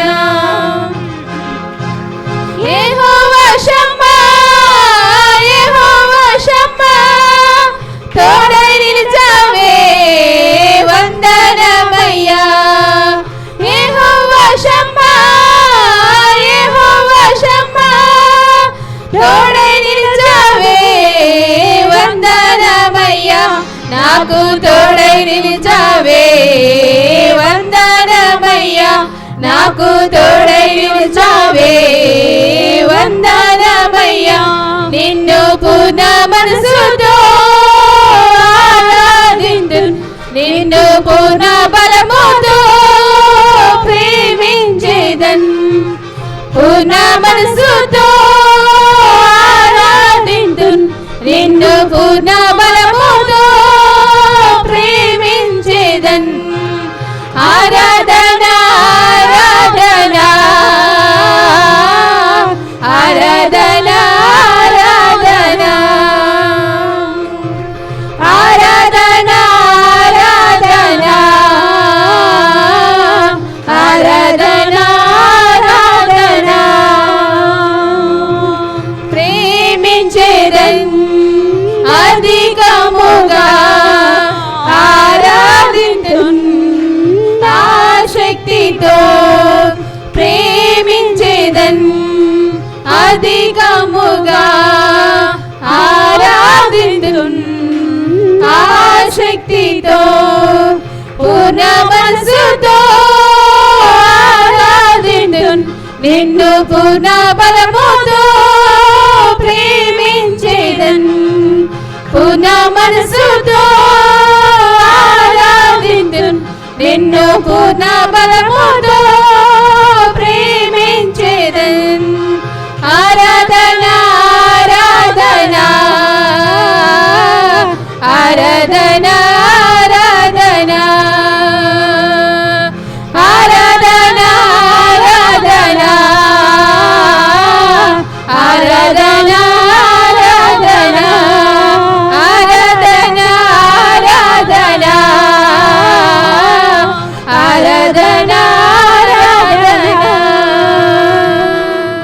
దయచేసి గమనించండి. ఈరోజు మనం చూడబోయే అంశం ఏంటంటే శ్రేష్టమైన విశ్రాంతి అనే మాటను మనము జ్ఞాపకం చేసుకోబోతూ ఉన్నాము. హెబ్రీయులకు రాసిన పత్రిక 4వ అధ్యాయము 9వ వచనం నుంచి ఈ వాక్యం మనకు కనపడుతూ ఉంది. కాబట్టి దేవుని ప్రజలకు విశ్రాంతి నిలిచి ఉన్నది. ఆ మాట ఏంటంటే అది, కాబట్టి దేవుని ప్రజలకు విశ్రాంతి నిలిచి ఉన్నది, విశ్రాంతి నిలిచి ఉన్నది. దయచేసి గమనించండి, ఈరోజు మనం చూడబోయే స్పష్టమైన విశ్రాంతి గురించి, ఏంటి విశ్రాంతి అన్న విషయాన్ని మనం చూద్దాము. మరి బైబిల్ గ్రంథంలో మొట్టమొదటిగా మనకి విశ్రాంతి అనే మాట ఎక్కడ కనబడుతుందంటే ఆదికాండం 2:3 కనపడుతుంది. దేవుడు ఆయన సృష్టిని 6 రోజుల్లో చేసి 7వ రోజు విశ్రమించెను అనే వాక్యాన్ని మనం చదువుతాం. 7వ రోజు ఆయన విశ్రమించెను అని మనం చదువుతాం. ఏంటి విశ్రమించెను అంటే ఆయన రెస్ట్ తీసుకున్నాడనా, లేకపోతే ఆయన పడుకున్నాడనా, నడుము వాల్చాడనా? విశ్రమించెను అనే మాటకి ఏంటి అర్థము? What is the meaning? విశ్రమించెను అంటే అర్థం ఏంటి? మరి ఏంటి విశ్రమించెను అంటే, మరి ఖచ్చితంగా ఆయన నడుము వాల్చినట్టు లేకపోతే అలసిపోయినట్టుగా అర్థం కాదు. ఎందుకంటే బైబిల్ చెప్తుంది కీర్తన 120లో, మరి యెహోవా ఆయన కునికడు, నిద్రపోడు, ఆయన అలసిపోవడం కాదు అనే వాక్యాన్ని మనం చూసాము. గమనించండి, మరి యూదులు శనివారాన్ని విశ్రాంతి దినముగా వారు ఆచరించారు. శనివారాన్ని అది యేసు ప్రభు వారు మరి రోజులో కాదు విశ్రాంతి, వ్యక్తిలో, నాలో. అందుకనే ఆది సంఘము ప్రభు దినమున వారు కూడటం మొదలుపెట్టారు. క్రీస్తు పునరుద్ధాన దినము ఆదివారమున వారు కూడటం మొదలుపెట్టారు. ఆనాటి నుండి ఆది సంఘము ఏదైతే చేసిందో యేసు ప్రభు శిష్యులు, మరి ఈనాటి వరకు మనము ఆదివారము కలుస్తూ ఉన్నాం. దయచేసి గమనించండి, బైబిల్ చెప్తుంది మరి ఏంటి నిజమైన విశ్రాంతి. అయితే మన ఆదివారాన్ని విశ్రాంతి దినముగా కన్నా ప్రభు దినముగా బైబిల్ గ్రంథము దాన్ని సంబోధిస్తూ ఉన్నది. ఆదివారాన్ని ప్రభు దినమని ప్రకటన గ్రంథంలో మనం చదువుతాము. అలానే హెబ్రీయులకు రాసిన పత్రికలో కూడా మరి ఈ మాట మనం చదువుతాము. ప్రభు దినం అనే మాట మనకు కనపడతా ఉంటుంది. అయితే మరి విశ్రాంతి అనేది ఎక్కడ అనే విషయాన్ని మనం చూడబోతూ ఉన్నాము. మరి లోకంలో మరి చాలామంది దేవతలు, దేవుళ్ళు గోపురాల్లో, లేకపోతే గర్భగుడి అని చెప్పి చెట్ల క్రింద, రాళ్ళ మీద, రప్పల మీద మరి వారు విశ్రమించినట్టుగా, విగ్రహాలు మరి విశ్రమించినట్టుగా మనం చూస్తాము. అయితే మన దేవుడు ఎక్కడ విశ్రమిస్తాడు, ఏ ప్రదేశంలో విశ్రమిస్తాడు, మరి ఏంటి విశ్రాంతి అన్న విషయాన్ని మనం చూద్దాము. దయచేసి గమనించండి, యెషయా గ్రంథము 66వ అధ్యాయము 1వ వచనాన్ని మనం చూద్దాము.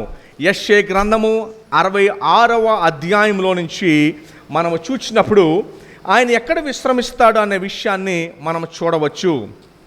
66వ అధ్యాయము 1వ వచనం నుంచి మనము చదువుకుందాం. యెషయా గ్రంథము 66వ అధ్యాయం 1వ వచనం. యెహోవా ఈలాగు సెలవిచ్చుచున్నాడు, ఆకాశము నా సింహాసనము, భూమి నా పాదపీఠము. మీరు నా నిమిత్తము కట్టు ఉద్దేశించు ఇల్లు ఏ పాటిది? నా కొరకు కట్టే ఇల్లు ఏ పాటిది? నాకు విశ్రమ స్థానముగా మీరు కట్టు ఉద్దేశించినది ఏ పాటిది అంటున్నాడు దేవుడు. ఆయన నివసించేది ఎక్కడ? మరి మీరు కట్టేది నాకు ఏ పాటిది? భూమి నా పాదపీఠం అయితే, ఆకాశము నా సింహాసనం అయితే, మీరు నాకు కట్టే ఈ చిన్న ప్రదేశము, ఒక గుడి ఏ పాటిది? నేను ఎక్కడ విశ్రమిస్తాను, నేను ఎక్కడ ఉంటానో మీకు తెలుసా అంటున్నాడు. 2వ వచనంలో ఏం మాట్లాడుతున్నాడు చూడండి. అవన్నీ కూడా నా హస్తకృత్యములే, అంటే నా చేతులతో చేయబడినవే. ఇక్కడ మీరు గమనించినట్టయితే మరి అవన్నీ కూడా నా హస్తకృత్యములు అంటున్నాడు. ఏవి? మీరు కట్టేవి. జనరల్గా మనం ఏమనుకుంటామంటే మరి దేవునికి గొప్ప ఆలయము కట్టామంటాము. వాక్యం చెప్తుంది మరి యెహోవా ఇల్లు కట్టనిదే కట్టువాని ప్రయాస వ్యర్థము అని బైబిల్ వాక్యము సెలవిస్తూ ఉన్నది. తర్వాత రెండో లైన్ చూసినట్టయితే అవి నా వలన కలిగినవని యెహోవా సెలవిచ్చుచున్నాడు. ఏం సెలవిస్తున్నాడండి? అవన్నీ కూడా నా వల్ల కలిగినవి, నా యొక్క సృష్టిగా ఆయన చెబుతూ ఉన్నాడు. అయితే నేను ఎక్కడ విశ్రమిస్తాను? ఈ ప్రశ్న ఏంటంటే, నాకు విశ్రమ స్థానము ఎక్కడా? ప్రశ్న ఏంటండి? దేవునికి యెహోవాకు విశ్రమ స్థానము ఎక్కడా? బైబిల్ చెప్తుంది, మరి ఆయన 6 రోజుల సృష్టిని చేసి 7వ రోజు విశ్రమించినట్టుగా మనం చూస్తున్నాము. తర్వాత మరి ఆయన విశ్రమించడం అంటే ఆయన కునుకోడు నిద్రపోడు అనే వాక్యాన్ని మనం చదువుకున్నాము. ఆయన రెస్ట్ తీసుకునేది ఉండదు అని మనం చూసాము. ఎందుకంటే ఆయనకి శరీరం ఉండదు కనుక రెస్ట్ అవసరం లేదు. ఎవరికి రెస్ట్ అవసరము? శరీరం ఉండే మానవులకు రెస్ట్ అవసరము. మన రోజంతా కష్టపడి పని చేస్తే మనకి రెస్ట్ కావాలి, కాసేపు నడువు వాల్చాలి. కానీ దేవునికి శరీరం లేదు కనుక ఆయనకి రెస్ట్ అవసరం లేదు. ఏమండి? అయితే మరి ఆయన ఎక్కడ రెస్ట్ తీసుకుంటారని మరి 2వ వచనంలో మనం చూసినప్పుడు, ఎవడు దీనుడై, ఏమండి, ఎవడు దీనుడై నలిగిన హృదయము గలవాడై నా మాట విని వణుకుచుండునో వానినే నేను దృష్టి ఇంచున్నాను అంటున్నాడు. అనగా మరి ఎవరు దీనుడై నలిగిన హృదయము గలవాడై ఉంటాడో వాని యొక్క హృదయములో, వాని యొక్క జీవితంలో, దేహంలో నేను నివసిస్తాను. అదే నాకు విశ్రమ స్థానము. దేవుడు ఎక్కడ నివసిస్తానని చెప్తున్నాడండి? నాకు విశ్రమ స్థానం ఎక్కడ అంటే, మరి ఎవడు దీనుడై ఉంటాడో వాని హృదయములో నాకు విశ్రమ స్థానము. దయచేసి గమనించండి. మరి దేవుడు మన హృదయాల్లో, మన జీవితాల్లో నివాసము చేయాలి. యోహాను సువార్తలో 15వ అధ్యాయంలో కూడా మనం చూస్తాం, మీరు నా యందు నిలిచియుండుడి, నేను మీ యందు నిలిచియుందును. ఎవరు నా యందు నిలిచి ఉంటారో వారు ఫలిస్తారని దేవుని వాక్యం సెలవిస్తూ ఉంది. మరి మనం పరీక్షించుకోవాలి, దేవుడు నాలో నివసిస్తూ ఉన్నాడా? నాకు ఆయనకి కనెక్షన్ ఉందా? ఆ రిలేషన్షిప్ సంబంధము నడుస్తుందా నాకు దేవునికి? మరి చాలామంది మరి దేవునితో సంబంధం లేకుండా జీవిస్తూ ఉంటారు. మరి నా పని నాదే అన్నట్టు జీవిస్తూ ఉంటారు. దయచేసి గమనించండి, దావీదు కీర్తనలో దావీదు ఒక విషయాన్ని బట్టి బాధపడతాడు. గమనించండి, దావీదుని సౌలు చంపడానికి తరివాడు. అటు తర్వాత కుమారుడైన అబ్షాలోము కూడా చంపడానికి తరివాడు. అయితే ఇద్దరు కూడా చంపడానికి తరివారు. తర్వాత దావీదు శత్రువులు కూడా దావీదు యొక్క నాశనాన్ని కోరుకున్నారు. దావీదు శపించబడాలని కోరుకున్నారు. అయితే ఈ అన్ని సంఘటనలో కూడా దావీదు ఎప్పుడు కూడా బెదర్లా, ఎప్పుడు కూడా భయపడలేదు. దావీదు అమ్మో నా పరిస్థితి ఏమవుతుందని భయపడలా. ఆ యొక్క ప్రతి పరిస్థితుల్లో కూడా దావీదు ఏమనేవాడు తెలుసండి? ఒక మాట అనేవాడు, ఈ అన్ని పరిస్థితుల్లో కూడా దేవుడు నాకు విశ్రాంతినిచ్చాడు, నెమ్మదినిచ్చాడు, నేను భయపడలేదు అని చెప్పుకుంటూ వచ్చాడు ఎప్పుడు కూడా. అందుకనే 23వ కీర్తన మరి మీ అందరికీ కూడా బాగా పరిచయమైన కీర్తన. 23వ కీర్తనలో ఒక మాట ఉంది, 3-4 వచనాలు మీరు చూసినట్టయితే, గాఢాంధకారపు లోయలలో నేను సంచరించినను ఏ అపాయంకు నేను భయపడనని చెప్పాడు. I will not fear. ఏ అపాయంకు నేను భయపడను, ఎందుకంటే నీ దుడ్డికర్ర, నీ దండము నాకు తోడై ఉన్నది అని వాక్యం సెలవిస్తున్నది. దయచేసి గమనించండి, దావీదు తన మీదకు వచ్చిన భౌతిక శ్రమను బట్టి తను భయపడలా, తన జడు లేదు, అమ్మో ఏమవుద్దని అన్నాడు కూడా భయపడలా. కానీ ఒక విషయాన్ని బట్టి అతను భయపడ్డాడు, ఒక విషయాన్ని బట్టి అతను జడిశాడు. ఏ విషయం తెలుసా? అమ్మో దేవా, నేను నీకు దూరం అవుతానేమో, నువ్వు నాకు దూరం అవుతావేమో, దేవుడు అతనికి దూరం అవుతాడేమో అని చెప్పి చాలా బాధపడ్డాడు. అర్థమైందండి? ఈరోజు మనం చూడాల్సిన అంశం ఏంటంటే, మరి దేవుణ్ణి ఆరాధించడానికి, స్తుతించడానికి వచ్చిన మనమందరం కూడా ఈ విషయాన్ని జ్ఞాపకం చేసుకోవాలి. దేవునితో అనుదిన సంబంధం కలిగి మనం జీవిస్తూ ఉన్నామా? లోకంతో సంబంధం కలిగి జీవిస్తున్నారు చాలామంది. దయచేసి గమనించండి, బైబిల్ దాని గురించి చాలా హెచ్చరిస్తుంది. మీరు లోకానికి ప్రేమించేవారిలాగా మీరు ఉండకూడదు, దేవునితో సహవాసం కలిగి ఉండేవారిలాగా ఉండాలి. ఈరోజు మనం చూడబోయేది ఏంటంటే విశ్రాంతి. ఎవరికి విశ్రాంతి దొరుకుద్ది? అందుకని బైబిల్ చెప్తుంది, ప్రయాసపడి భారం మోస్తున్న సమస్త జనులారా నా యొద్దకు రండి అని దేవుడు పిలుస్తూ ఉన్నాడు. మన వాళ్ళకి విశ్రాంతి లేదు. భయాల్లో, లోకంతో జీవిస్తూ, ఆ లోకం యొక్క పెట్టే భయాలతో వారు జీవిస్తూ, అమ్మో రేపేమవుతుంది, ఎల్లుండి ఏమవుతుందో, ఎలాగ నా పరిస్థితి, బిడ్డల పరిస్థితి, నా కుటుంబం పరిస్థితి, వాటిలో వారు భయపడుతూ జీవిస్తున్నారు. అయితే దావీదు ఎన్నడూ వాటిని బట్టి భయపడలా. దావీదు దేనికి భయపడ్డాడండి ఎక్కువగా? అమ్మో దేవుడు నన్ను విడిచిపెట్టేస్తాడేమో, ఒకవేళ నా జీవితంలో ఉన్న పాపము నన్ను దేవునికి దూరం చేస్తుందేమో అని ఆ విషయం మీద భయపడ్డాడు. మనకి కూడా ఆత్మీయ చింతన ఉండాలి. మనకి ఆత్మీయ చింతన ఉండాలి. మనకేమో భౌతికమైన చింతన ఎక్కువ. ఏమండి, మనకి భౌతికమైన చింతన ఎక్కువ. అయితే మనకు ఉండాల్సింది ఆత్మీయ చింతన మనకి ఎక్కువగా ఉండాలి. అది దేవుని వాక్యం మనకి సెలవిస్తున్నది. దయచేసి గమనించండి, దేవుడు ఎక్కడ రెస్ట్ తీసుకుంటాడండి, ఎక్కడ విశ్రమిస్తాడని విన్నాం మనము. దీనుడై నలిగిన హృదయము గల వానిలో ఆయన విశ్రమిస్తాడు. దేవుడి సన్నిధి మనతో పాటు ఉండాలి. చాలామంది గృహాలకి స్టిక్కర్లు అంటించుకుంటూ ఉంటారు. ఏమని స్టిక్కర్లు అంటించుకుంటూ ఉంటారంటే, ఈ గృహానికి క్రీస్తు అధిపతి అనే స్టిక్కర్లు అంటించుకుంటూ ఉంటారు. ఏమండి, స్టిక్కర్లు అంటించుకోకుండా అయిపోయిందా? ఆయన గృహానికి అధిపతి అయిపోతాడా? మనం ఖచ్చితంగా ఆయన అధిపతిగా మనం చేసుకోవాలి. స్టిక్కర్లు అంటించుకు మాత్రాన అయిపోదు. ఏమండి, అలా అంటూ ఉంటారు కదా, ఇల్లు అలంకరించినంత మాత్రాన పెళ్ళి అయిపోయిందా అన్నట్టుగా. మనము దేవుని వాక్యం స్పష్టంగా సెలవిస్తుంది ఏంటంటే, ఆయన మనలో నివాసం చేయాలి, మనతో కలిసి నివాసం చేయాలి, మనం ఆయనతో నివాసం చేయాలి. ఆయన మనలో విశ్రాంతి తీసుకోవాలి. ఏం తీసుకోవాలండి?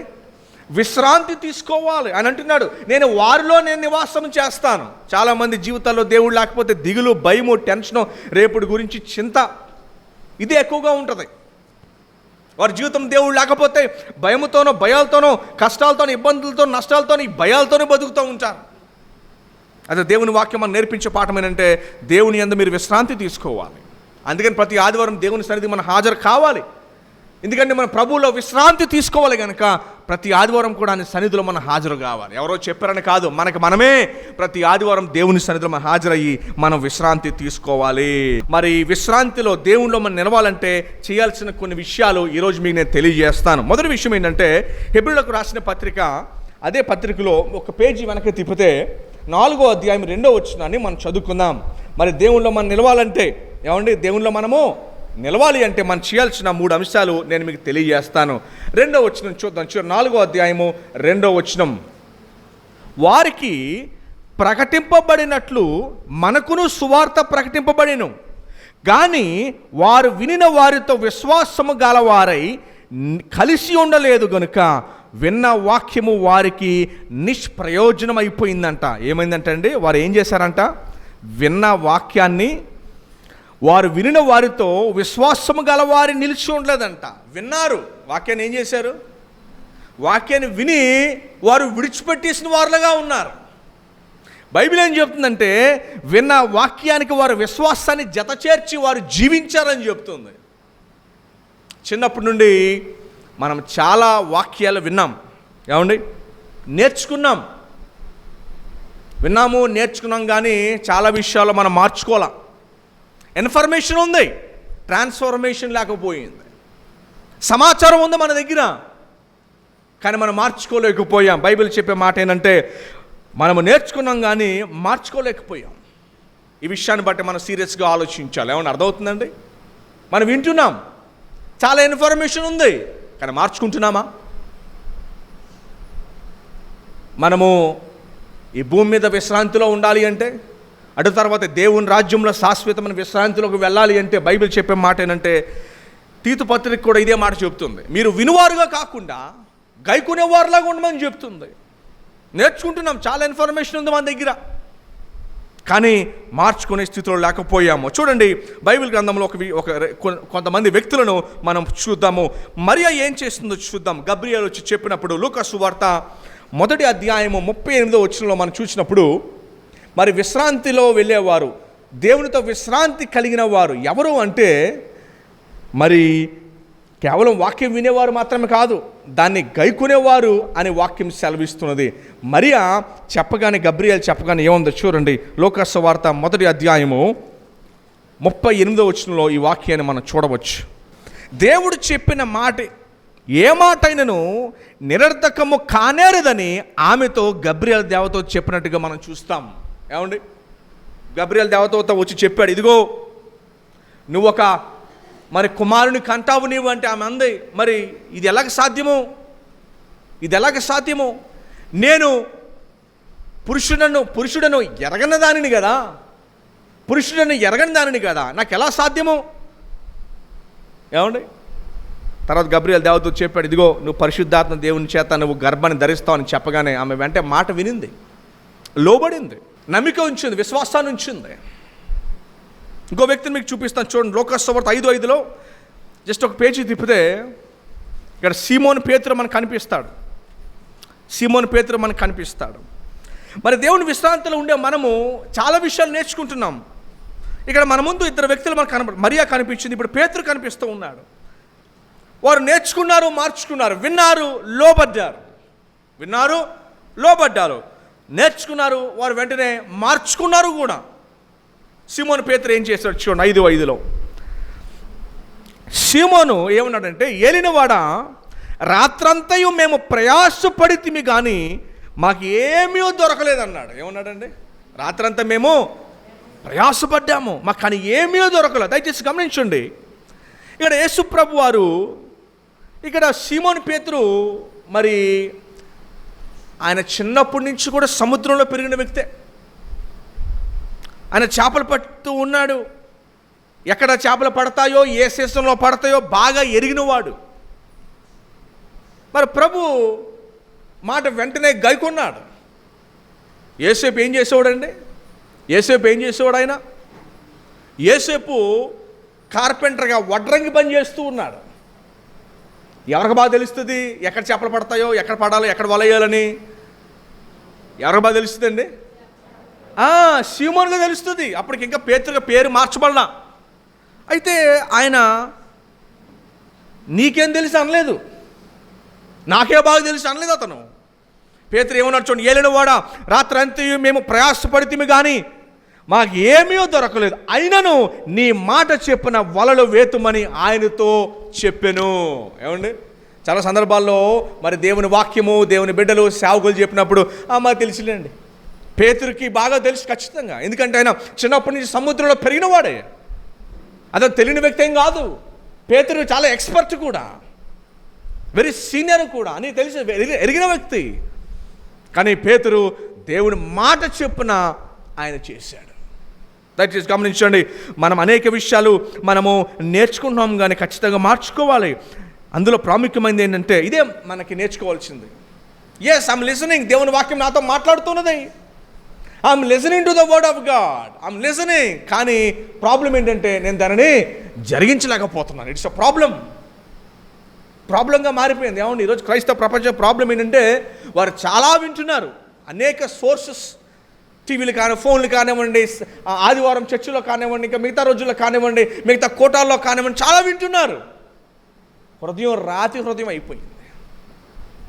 హృదయం రాయిలాగా చేసేసుకున్నారు, రాతి హృదయం అయిపోయింది. చాలా విషయాలు వింటూ ఉన్నారు, చాలా ఇన్ఫర్మేషన్ ఉంది, అన్నీ తెలుసు. ఏం ఉపయోగం? What is the use? ఏం ఉపయోగం చెప్పండి? వింటున్నారు కానీ మార్చుకోవట్లే. సాతానుడికి తెలుసు మన ఆయన గుంపులో ఉండకూడదు. నరకానికి వెళ్ళిన తర్వాత అంటే అండి అందరూ తెలిసిన వాళ్ళే వెళ్తారంట, దేవుని గురించి బాగా తెలిసిన వాళ్ళే. దయచేసి గమనించండి, దేవుని వాక్యం చెప్తున్న మాట ఏంటంటే సీమోను పేతురు లోబడ్డాడు, దేవుని మాటకే లోబడ్డాడు.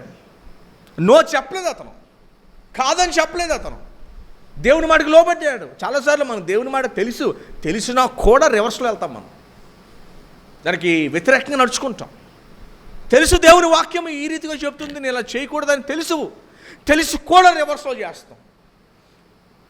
పరిశుద్ధాత్మ దేవుడు లోపల హృదయం తిడతా ఉంటాడు, ఇదిగో నువ్వు అటు కాదు పోవాల్సిందే, నువ్వు ఇటు పోవాలి అని దేవుని వాక్యం చెబుతున్నా కూడా అబ్బే లక్ష్య పెట్టాం. దయచేసి గమనించండి, ఆ రీతిగా మనం నడుచుకోకూడదండి.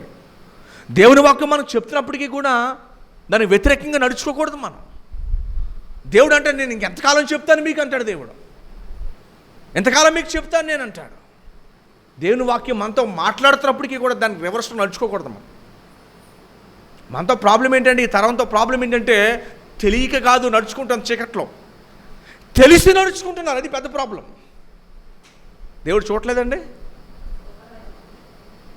దయచేసి గమనించండి, ఇంకో వ్యక్తిని చూపిస్తాను చూడండి, లోకాసు వార్త, అదే లోకాసు వార్త ఒక పేజీ మళ్ళీ తిప్పితే 7:7. ఇది ఒక అన్యుడు, శతాధిపతి రోమీయుడు ఏమన్నాడో చూడండి. అందుచేత నీ వద్దకు వచ్చుటకు పాత్రుడని నేను ఎంచుకొనలేదు. ఎంత దీనత్వం చూడండి అన్యుడికి. మనం అన్యులే, ఏమండి, మనం కూడా అన్యులమే. యూదులు అన్యులు అంతే ప్రపంచంలో. ఏమంటున్నాడు? అందుచేత నీ యొద్దకు వచ్చిన పాత్రుడు కాను అని చెప్తున్నాడు. ఎలా ఎంచుకుంటున్నాడని రోమీయుడు యేసుప్రభు దగ్గరికి వచ్చి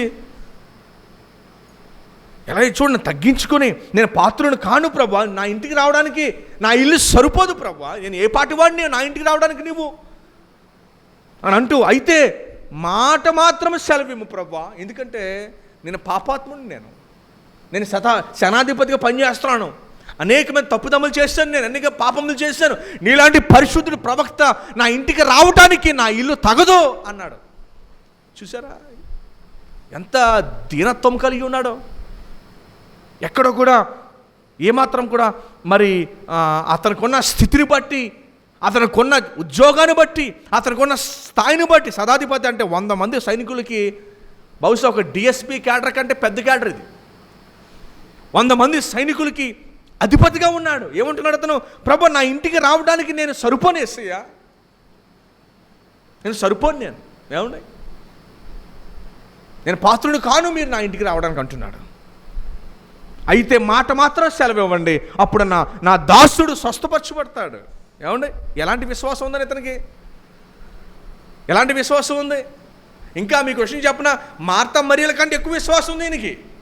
మార్త మరియలు ఏమన్నారు తెలిసి యేసుప్రభుని? లాజరు చనిపోయిన 2-3 రోజుల తర్వాత ప్రభు వస్తే, 4 రోజుల తర్వాత ప్రభు వస్తే ఏమన్నారు? ప్రభు, ఒక 4 రోజుల ముందు వచ్చుంటే బాగుండేది అన్నారు. బేతనీకి చెందిన మార్త మరి అన్న మాట అయితే ఇదైతే శతాధిపతి అన్యుడు, రోమీయుడు, యూదుడు కూడా కాదు, రోమిడు అన్నమాట, ప్రభువా నువ్వు రానవసరం, నీ మాట సెలవిస్తే చాలు నాకు అన్నాడు. ఏమండి, అలా అన్నట్టుగానే స్వస్థపరచబడ్డాడు. దయచేసి గమనించండి, మనం ఎలాగ ఉండాలి ఈ రోజున? ఏమండి, వినేవారిలాగా ఉండాలా? చాలా సమాచారం మన బుర్రలో ఉంది, వింటున్నాము, కానీ ఏం చేయట్లేదు, జరిగించట్లేదు. ఏం ఉపయోగం చెప్పండి? అన్నం ముందే వేసుకుని కూర్చుంటే సరిపోతుందా? ఏం చేయాలి? తినాలి. తిన్నంత మాత్రం సరిపోతుందా? నెక్స్ట్ ఏం అవ్వాలి? లోపల ఏమవ్వాలండి? అరగాలి, జీర్ణం కావాలి. ఏమండి, దేవుడు మళ్ళీ ట్యూబులు పెట్టాడు లోపల. ఆ ట్యూబులు అన్నింటిలో వెళ్ళి లోపల పెద్ద వాల్కెనో యాసిడ్లు బర్న్ అవుతూ ఉంటాయి, అందుకని అన్నం అరుగుతుంది, లేకపోతే అరగదు మనకి. తెలుసా లోపల ఎంత ఉంటుందో తెలుసా? నిప్పుల్లాగా ఉంటుంది లోపల. మళ్ళీ అరగాలి మనకి భోజనం. అరగకపోయినా ఎలా తిన్నాం అలాగే వచ్చేది బయటికి. మళ్ళీ వాక్యం కూడా ఆ రీతిగా మన హృదయంలో నెమరు వేసుకోవాలని చెప్తుంది. ఆ రియల్ స్టోరీ ఏంటంటే, నేను ఆ వ్యక్తులను కూడా కలిశాను, సో అంచేత సజీవ సాక్ష్యం చెప్తున్నాను మీకు. ఒకసారి ఆ పాస్టర్ గారు వాక్యం చెప్తే ఏమన్నారంటే, అందరూ యేసేపులుగానే ఉంటారా, బోయాజులుగా ఎవరు ఉండరా అని అడిగారంట. బోయాజు ఎవరిని పెళ్లి చేసుకున్నాడంటే రూతుని పెళ్లి చేసుకున్నాడు. రూతు భర్త చనిపోతే ఇశ్రాయేల్ దేశం తిరిగి వచ్చేస్తుంది. బోయాజు ధనవంతుడు, పొలాలు ఉన్నాయి, ఆస్తిపరుడు. అయితే వివాహం అయ్యి భర్త చనిపోయిన ఈ రూతుని వివాహం ఆడతాడు. గమనించండి, యేసుప్రభు యొక్క వంశావళి రూతుతో కూడా ఉంది, తెలుసా మీకు? యేసుప్రభు యొక్క వంశావళిలో ఉంది రూతు. బోయాజు ఆమెను వివాహం ఆడతాడు. అడిగారంట పాస్టర్ గారు, అందరూ యేసేపులేనా, బోయాజులు ఎవరు ఉండరా అని అడిగారంట. ఆంధ్ర యూనివర్సిటీలో ఎంటెక్ చేస్తున్నాడు అతను, కుర్రవాడు. లేచి అన్నాడు, బ్రాహ్మణ కుటుంబానికి వచ్చాడు, అప్పుడే ప్రభు నమ్ముకున్నాడు కొత్తగాను. ఇంట్లో ఎవరు నమ్ముకోవాలి, ఇంట్లో తెలియదు, ఎందుకంటే యూనివర్సిటీలో ప్రభు నమ్ముకున్నాడు. యూనివర్సిటీలో జరిగే విద్యార్థుల మధ్య పరిచర్యలో అతను మారుమనసు పొందాడు. తెలిసి నాకు ఆ వ్యక్తి కూడా, అతను కలిశాను నేను, తన జీవిత సాక్ష్యం చెప్తూ ఉన్నాడు. వివాహం ఆడాడు. ఆయన అన్నాడు, అందరి కుటుంబాల్లో నేను గొడవలు చూస్తాను కానీ మా కుటుంబంలో ఎప్పుడు గొడవలు రాలేదండి అని చెప్పి సాక్ష్యం చెప్తున్నాడు. ఈ సాక్ష్యము విని ఒక పాస్టర్ గారు బహ్రెయిన్లో వాక్యం చెప్తుంటే, బహ్రెయిన్లో ఒక medical doctor, Indian medical doctor, ఆయన పాస్టర్ ఫోన్ చేసి అన్నాడంట, పాస్టర్ గారు నేను కూడా ఆ రీతిగా నేను వివాహం చేసుకుంటాను, యేసేపులే కాదు బోయాజులు కూడా ఉన్నారని చెప్పాలి కదా లోకానికి అని చెప్పి అతను కూడా వివాహం చేసుకున్నాడు. ఎదురు నేను చెప్తున్నానంటే, మన చిన్న విషయాల్లోనే మార్చుకోలేకపోతున్నాం. మరి జీవిత విషయాల్లో అంతలా ఎప్పుడు ఎదుగుతాం మనం? అంతలా ఎప్పుడు ఎదుగుతాం మనం? ఏమండి, మనం నేర్చుకునే వారంగా కాదు, మార్చుకునే వారిలాగా ఉండాలా.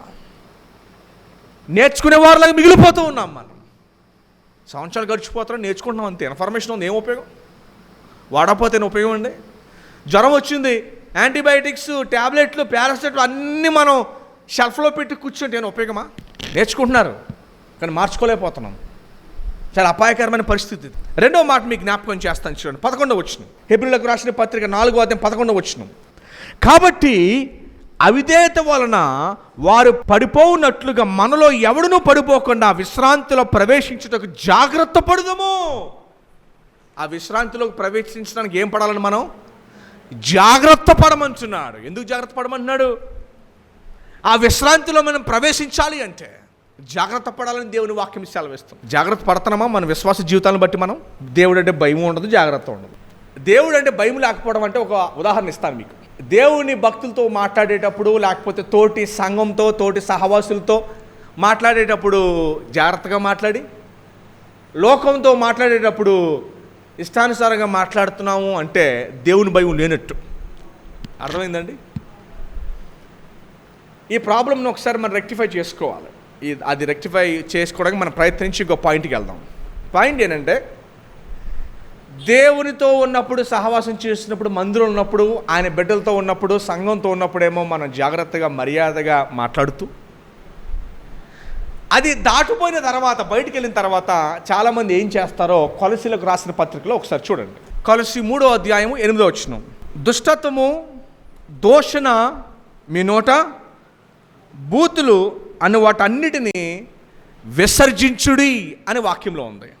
దేవుని భయం లేకపోవడం ఏంటంటే, ప్రార్థన చేసేటప్పుడు, ఆయన భక్తులతో మాట్లాడేటప్పుడు, సంఘంలో ఉండేటప్పుడు, మందిలో ఉండేటప్పుడేమో మనం జాగ్రత్తగా ఉండి, లోకంలో ఉండేటప్పుడేమో A.W. పింక్ అని ఒక భక్తుడు రాశాడు. ఏం రాశాడంటే, క్రైస్తవులు ఏమండి, విశ్వాసులు తన చుట్టూ ఉన్నప్పుడు, అంటే మీకు మనందరికీ విశ్వాసులు మన చుట్టూ ఉన్నప్పుడు నోటిని అదుపు చేసుకుని, మిగతా సమయాల్లో అలా చెయ్యని వానికి దేవుని భయం లేదు అంట. తోటి విశ్వాసులు చుట్టూ ఉన్నప్పుడేమో నోటిని అదుపు చేసుకుని, మిగతా సమయాల్లో అలా చెయ్యని వానికి దేవుని భయమో లేదు. దేవుణ్ణి స్నేహితుడుగా కానీ ఎవరితోనూ సాన్నిహిత్యం పెట్టుకోవద్దు. జేసీ రైల్ అని ఒక గొప్ప భక్తుడు రాశాడు ఈ మాట. మరలా చదువుతున్నాను. ఎవరైతే దేవుణ్ణి స్నేహితుడిగా పెట్టుకోరో అలాంటి వాడితో మనము దగ్గర సాన్నిహిత్యం చేయకూడదంట. ఎందుకంటే వారి అలవాట్లు నీకు వచ్చేస్తాయి. మీకు స్నేహితులు ఉంటారు కదా, ఏమైనా ఉంటారా స్నేహితులు? ఆ స్నేహితులకి దేవుడితో వారికి స్నేహం లేకపోతే, మీ స్నేహితులకి దేవుడితో వారికి స్నేహం లేకపోతే వారితో దగ్గర సంబంధం పెట్టుకోవద్దు. ఇది జేసీ రైలు భక్తుడు రాశాడు. సో మీ స్నేహితులకి ఎవరైతే దేవుడు స్నేహితుడు కాడో వారితో కనుక మీరు దగ్గర సాంగత్యం పెట్టున్నారనుకునేలాగా వారి అలవాట్లు మీకు కూడా వస్తాయి. ఇంకో మాట ఏం చెప్పానంటే, ఎవరైతే తోటి విశ్వాసులు ఉన్నప్పుడు నోరుని అదుపులో పెట్టుకుని మిగతా సమయాల్లో నోటిని అదుపులో పెట్టుకోరో వారికి దేవుని భయము. సో అందుకని మొదటి పాయింట్ ఏంటంటే, మీ వాక్యానికి విశ్వాసం జత చేర్చి నేర్చుకోవడం కాదు, మార్చుకునే వారిలాగా ఉండాలి మొదటిది. రెండోది విధేయత చూపించడం. ఏలియా దేవుని మాట వినగానే ఆయన విధేయత చూపించాడు. దేవుని వాక్యానికి విధేయత. మన శరీరం వద్దని చెప్తుంది, కానీ దేవుని ఆత్మ విధేయత చూపించమని చెప్పినప్పుడు మనం విధేయత చూపించాలి. మూడో పాయింట్ నేను చెప్పి ముగిస్తాను. విశ్రాంతిలోకి వెళ్ళే వారికి, దేవుని దగ్గరికి వెళ్ళే వారికి హెబ్రీయులకు రాసిన పత్రిక 4:13 చూడండి. మనం ఎలా బతకాలి అంటే, దేవునికి మనం లెక్క అప్పచెప్పాలన్న భయంతో మనం బ్రతకాలంట. ఎలా బ్రతకాలండి? దేవునితో లెక్క అప్పచెప్పాలనే భయంతో మనం బ్రతకాలంట. మనం అలా భయంతో బతుకుతున్నాం లేదు చూద్దాం ఒకసారి. 12వ వచనం. ఎందుకనగా దేవుని వాక్యము సజీవమై బలము గలదై రెండంచులో గల ఏటువంటి ఖడ్గము కంటెను వాడిగా ఉండి ప్రాణాత్మలను, కీళ్లను, మూలుగను విభజించినంత మట్టుకు దూర్చు హృదయం యొక్క తలంపులను, ఆలోచనలను శోధించుచున్నది. మరియు ఆయన దృష్టికి కనబడని సుష్టము ఏదియో లేదు. మనము ఎవనికి లెక్క అప్పచెప్పవలసి ఉన్నదో ఆ దేవుని కన్నులకు సమస్తమును మరుగలేక తేటగా ఉన్నది. మనం భూమి మీద ఎలా బ్రతకాలి అంటే, ఏమండి, ఈ భూమి మీద మనం ఎలా బ్రతకాలి అంటే దేవునికి లెక్క అప్పచెప్పాలన్న భయంతో మనం బతకాలంటే అండి. ఎలా బతకాలి? ఎలా బ్రతకాలండి భూమి మీద? దేవునికి లెక్క అప్పచెప్పాలన్న భయంతో మనం బ్రతకాలంట. ఈ లోకం ఎలా బతుకుతుందంటే, నేను ఎవరికి సమాధానం చెప్పనవసరం లేదు అన్నట్టు బతుకుతుంది ఈ లోకం. మనం ఎలా బ్రతకాలి అంటే దేవునికి లెక్క చెప్పాలనే భయంతో మనం బతకాలి. 3 విషయాలు ఇందులో మీకు చెప్తాను చూడండి. మొదటిది మత్తయి 12:36లో మాట ఉంది. మనం మాట్లాడే ప్రతి వ్యర్థమైన మాటకు లెక్క చెప్పాలంట. ఏమని చెప్పాలండి? మనుషులు, విశ్వాసులు కూడా ఎలా పడితే అలా మాట్లాడేస్తూ ఉంటారు. ఒకసారి దేవుని సహవాసం ఉన్నంత వరకు నోరు అదుపుని చేసుకుని ఒకళ్ళు అంటూ ఉంటారు, ఏమండి బాబు మీకు వాళ్ళ గురించి తెలియదండి బాబా, ఇంట్లో ఎలా మాట్లాడతాడో మీకు తెలియదు, వాళ్ళ భార్యను ఎలా తిడతాడో మీకు తెలియదండి బాబు. మత్తయి 12:36 చూస్తారా? సో ఈరోజు వాక్యంలో మొదటి పాయింట్ ఏంటి? వినేవారిలాగా ఉండాలా? ఎలా ఉండాలి? నేర్చుకుని మార్చుకోవాలి. ఏంటంటే పాయింట్ ఏంటండి? నేర్చుకుని ఏం చేయాలి? మార్చుకోవాలి. మనం చాలా నేర్చేసుకున్నప్పుడు ఏం చేయాలి? మార్చుకోవాలి. ఇప్పుడు నేను మీతో చెప్పుదని ఏమనగా, మనుషులు పలుకు వ్యర్థమైన ప్రతి మాట గూర్చి తీర్పు దినమున లెక్క అప్పచెప్పాలంట. లెక్క చెప్పవలసి ఉండును. ఏమంటే దేవుడు ప్రభువారు సరదాగా మాట్లాడట్లేదు, లైట్గా మాట్లాడట్లేదు, చాలా ఉద్దేశపూర్వకంగా మాట్లాడుతున్నాడు ఆయన. చాలా ఉద్దేశపూర్వకంగా మాట్లాడుతూ ఏమన్నారు అంటే, ఏమండి పోయిన వారంలో మీరు వ్యర్థంగా అనవసరమైన మాటలు, తిట్లు ఎన్ని మాట్లాడుంటారు? లెక్కెట్టుకోండి సార్. బైబిల్ చెప్తుంది మనం ప్రతి మాటకి లెక్క. సో విశ్రాంతిలో ప్రవేశించే వారికి 3వ విషయం ఏంటంటే, వారు దేవునికి లెక్క చెప్పాలనే భయంతో మనం నడవాలండి. ఎలా నడవాలండి? దేవునికి మనం ఏమప్ప చెప్పాలి? లెక్క చెప్పాలని భయంతో మనము నడవాలని దేవుని వాక్యం సెలవిస్తుంది. ఇంకోటి దేనికి లెక్క చెప్పాలి చెప్పనా? రోమా 2:16లో మాట ఉంది, మన రహస్యాలకు లెక్క చెప్పాలంట. కొంతమందికి అప్పు తీసుకున్నాక ఇవ్వాలంటే వినపడదంట. అప్పు తీసుకున్నాక తిరిగి కట్టేటప్పుడు ఏమనపడదు అంటే, వినపడదంటే ఏంటి? ఫోన్ ఎత్తరం. రహస్యాలకు లెక్క చెప్పాలంట. దేనికి? రహస్యాలకు. ఏ రహస్యాలు చేశారు మీరు? 3వ పాయింట్ చెప్తాను చూడండి. రోమా 14లో ఉంది, మన క్రియలకు లెక్క చెప్పాలండి. దేనికి లెక్క చెప్పాలి? క్రియలకు లెక్క చెప్పాలి. జ్ఞాపకం చేసుకోండి. ఈరోజు మరి విశ్రాంతిలో ప్రవేశించే వరకు 3 విషయాలు నేను తెలియజేశాను. ఏం తెలియజేశానంటే, మనము నేర్చుకునే వారిలాగా కాకుండా మార్చుకునే వారిలాగా ఉండాలి. ఎలా ఉండాలండి? నేర్చుకునే వారిలా కాకుండా మార్చుకునే వారిలాగా మనం ఉండాలి. ఏం మార్చుకోవాలంటే, మనము వింటున్నాము కానీ దేవుని వాక్యానికి ఏం చేయాలి? మనము లోబడాలి. దయచేసి ఇది చాలా పెద్ద ప్రాబ్లం. మళ్ళీ జ్ఞాపకం చేస్తున్నాం. వింటున్నాం కానీ లోబడాలి. కొన్ని విషయాలకి మనం నో చెప్పడం నేర్చుకోవాలి. లోకం పిలుస్తూ ఉంటుంది, నో చెప్పడం నేర్చుకోవాలి. మనం చాలా సందర్భాల్లో వాళ్ళు ఫీల్ అవుతారేమని చెప్పి నో చెప్పరు, ఎస్ చెప్తారు వాళ్ళకి. దయచేసి గమనించండి, కొన్ని విషయాలకి మీరు ఏం చెప్పాలి? నో చెప్పాలి. నేను రాను అని చెప్పాలి. 2వ మాట ఏం చెప్పాను? విధేయత కలిగి మనం జీవించాలని చెప్పాను. చక్కగా మంచిగా పాటలు పాడతాము, మంచిగా వాక్యం చదువుతాము, కానీ ప్రాబ్లం ఏంటంటే లోబడేదానికి వచ్చేస్తుంది ప్రాబ్లం. ఒకసారి ఊరి నుంచి తండ్రి వచ్చాడంట ఇంటికి. 4 రోజులు 5 రోజుల తర్వాత ఆఫీస్కి వెళ్ళి వస్తే పిల్లలు రిసీవ్ చేసుకున్నారంట. డాడీ అని రిసీవ్ చేసుకున్నారంట. ఏం తెచ్చో అన్నీ తీసేసుకున్నారంట. అయిపోయిన తర్వాత ఆయన అన్నాడంట, బాబు కొన్ని మంచినీళ్ళు తీసుకురా అన్నాడంట. ఈయనేమో మంచి ఫోన్లో చూసుకుంటున్నారు. మంచినీళ్ళు తీసుకురా, నేను తీసుకురా అన్నాడంట. ఏమన్నాడు? ఫోన్ చూసుకుంటాడంటే ఒక మంచినీళ్ళు తెచ్చా అన్నాడంట. విధేయత కలిగి మనం జీవించాలి. 3వది ఏం చెప్పారంటే మీకు, మనం దేవునికి లెక్కప్ప చెప్పాలనే భయంతో జీవించాలి. దేనికి లెక్కప్ప చెప్పాలి? మాటలు లెక్కప్ప చెప్పాలి. 2వదిగా రహస్యాలకు కుదురుద్దండి. ఎస్కేప్ అవుతా కుదురుతుందా? పిల్లంట కళ్ళు మూసుకునంట ఏం తాగుద్దంట? ఎందుకంట? ఎవరంట? చూడలేదనంట. కళ్ళు మూసుకుంది ఎవరంట? లోకం అంతా కళ్ళు తెరిచి చూస్తుందంట. సో దేనికి లెక్క చెప్పాలి మనం? సో లెక్క చెప్పాలి కనుక మీరు ఏం చేయాలి? లెక్క చెప్పాలనే భయంతో బ్రతకాలి. అర్థమైందండి? 3 విషయాలు తెలియజేశాను. సో దేవుడు ఎవరిలో నివసిస్తారు? ఎవరిలో నివసిస్తారని చెప్తున్నాను. గర్భగుడిలోనా? చెట్ల కింద? చెట్ల మీద? ఎక్కడ నివసిస్తారని చెప్తున్నాడు ఆయన? విరిగి నలిగిన మనసుతో ఆయన నివాసము వారిని దృష్టి ఉంచుతారని చెప్తున్నాడు. సో విశ్రాంతిలో మనము ప్రవేశించే వారముగా మనం 3 విషయాలు మనం నేర్చుకోవాలి. 1, విన్న వాక్యాన్ని మనం నెరవేర్చేవారుగా ఉండాలి. విశ్వాసాన్ని జత చేర్చి లోబడేవారిలా పేతురు శతాధిపతి మరియా ఎలాగైతే లోబడ్డారో ఆ రీతి లోబడేవారిలాగా ఉండాలి. 2వదిగా వినే వాక్యానికి మనం విధేయత చూపించాలి. ఏమండి? 3వదిగా నేను దేవునికి లెక్క చెప్పాలనే భయంతో మన క్రియలకు లెక్క చెప్పాలి, మాటలకు లెక్క చెప్పాలి, రహస్యాలకు లెక్క చెప్పాలనే భయంతో మనము జీవించాలి. అప్పుడు ఆయనలో నిలిచి ఉన్న వారముగా మనం ఉంటాం. ఆయనలో అప్పుడు మనకు కాన్ఫిడెన్స్ ఉంటుంది. ఎస్, చాలామంది డౌట్ ఉంటుంది, పాస్టర్ గారు రక్షణ పొందానంటారా? ఈ కాన్ఫిడెన్స్ ఎవరిలో ఉంటుందంటే ఆయనలో నిలిచి ఉన్న వారిలో ఈ కాన్ఫిడెన్స్ ఉంటుంది. సో చేత అట్టి నిరీక్షణతో మనము జీవిద్దాం.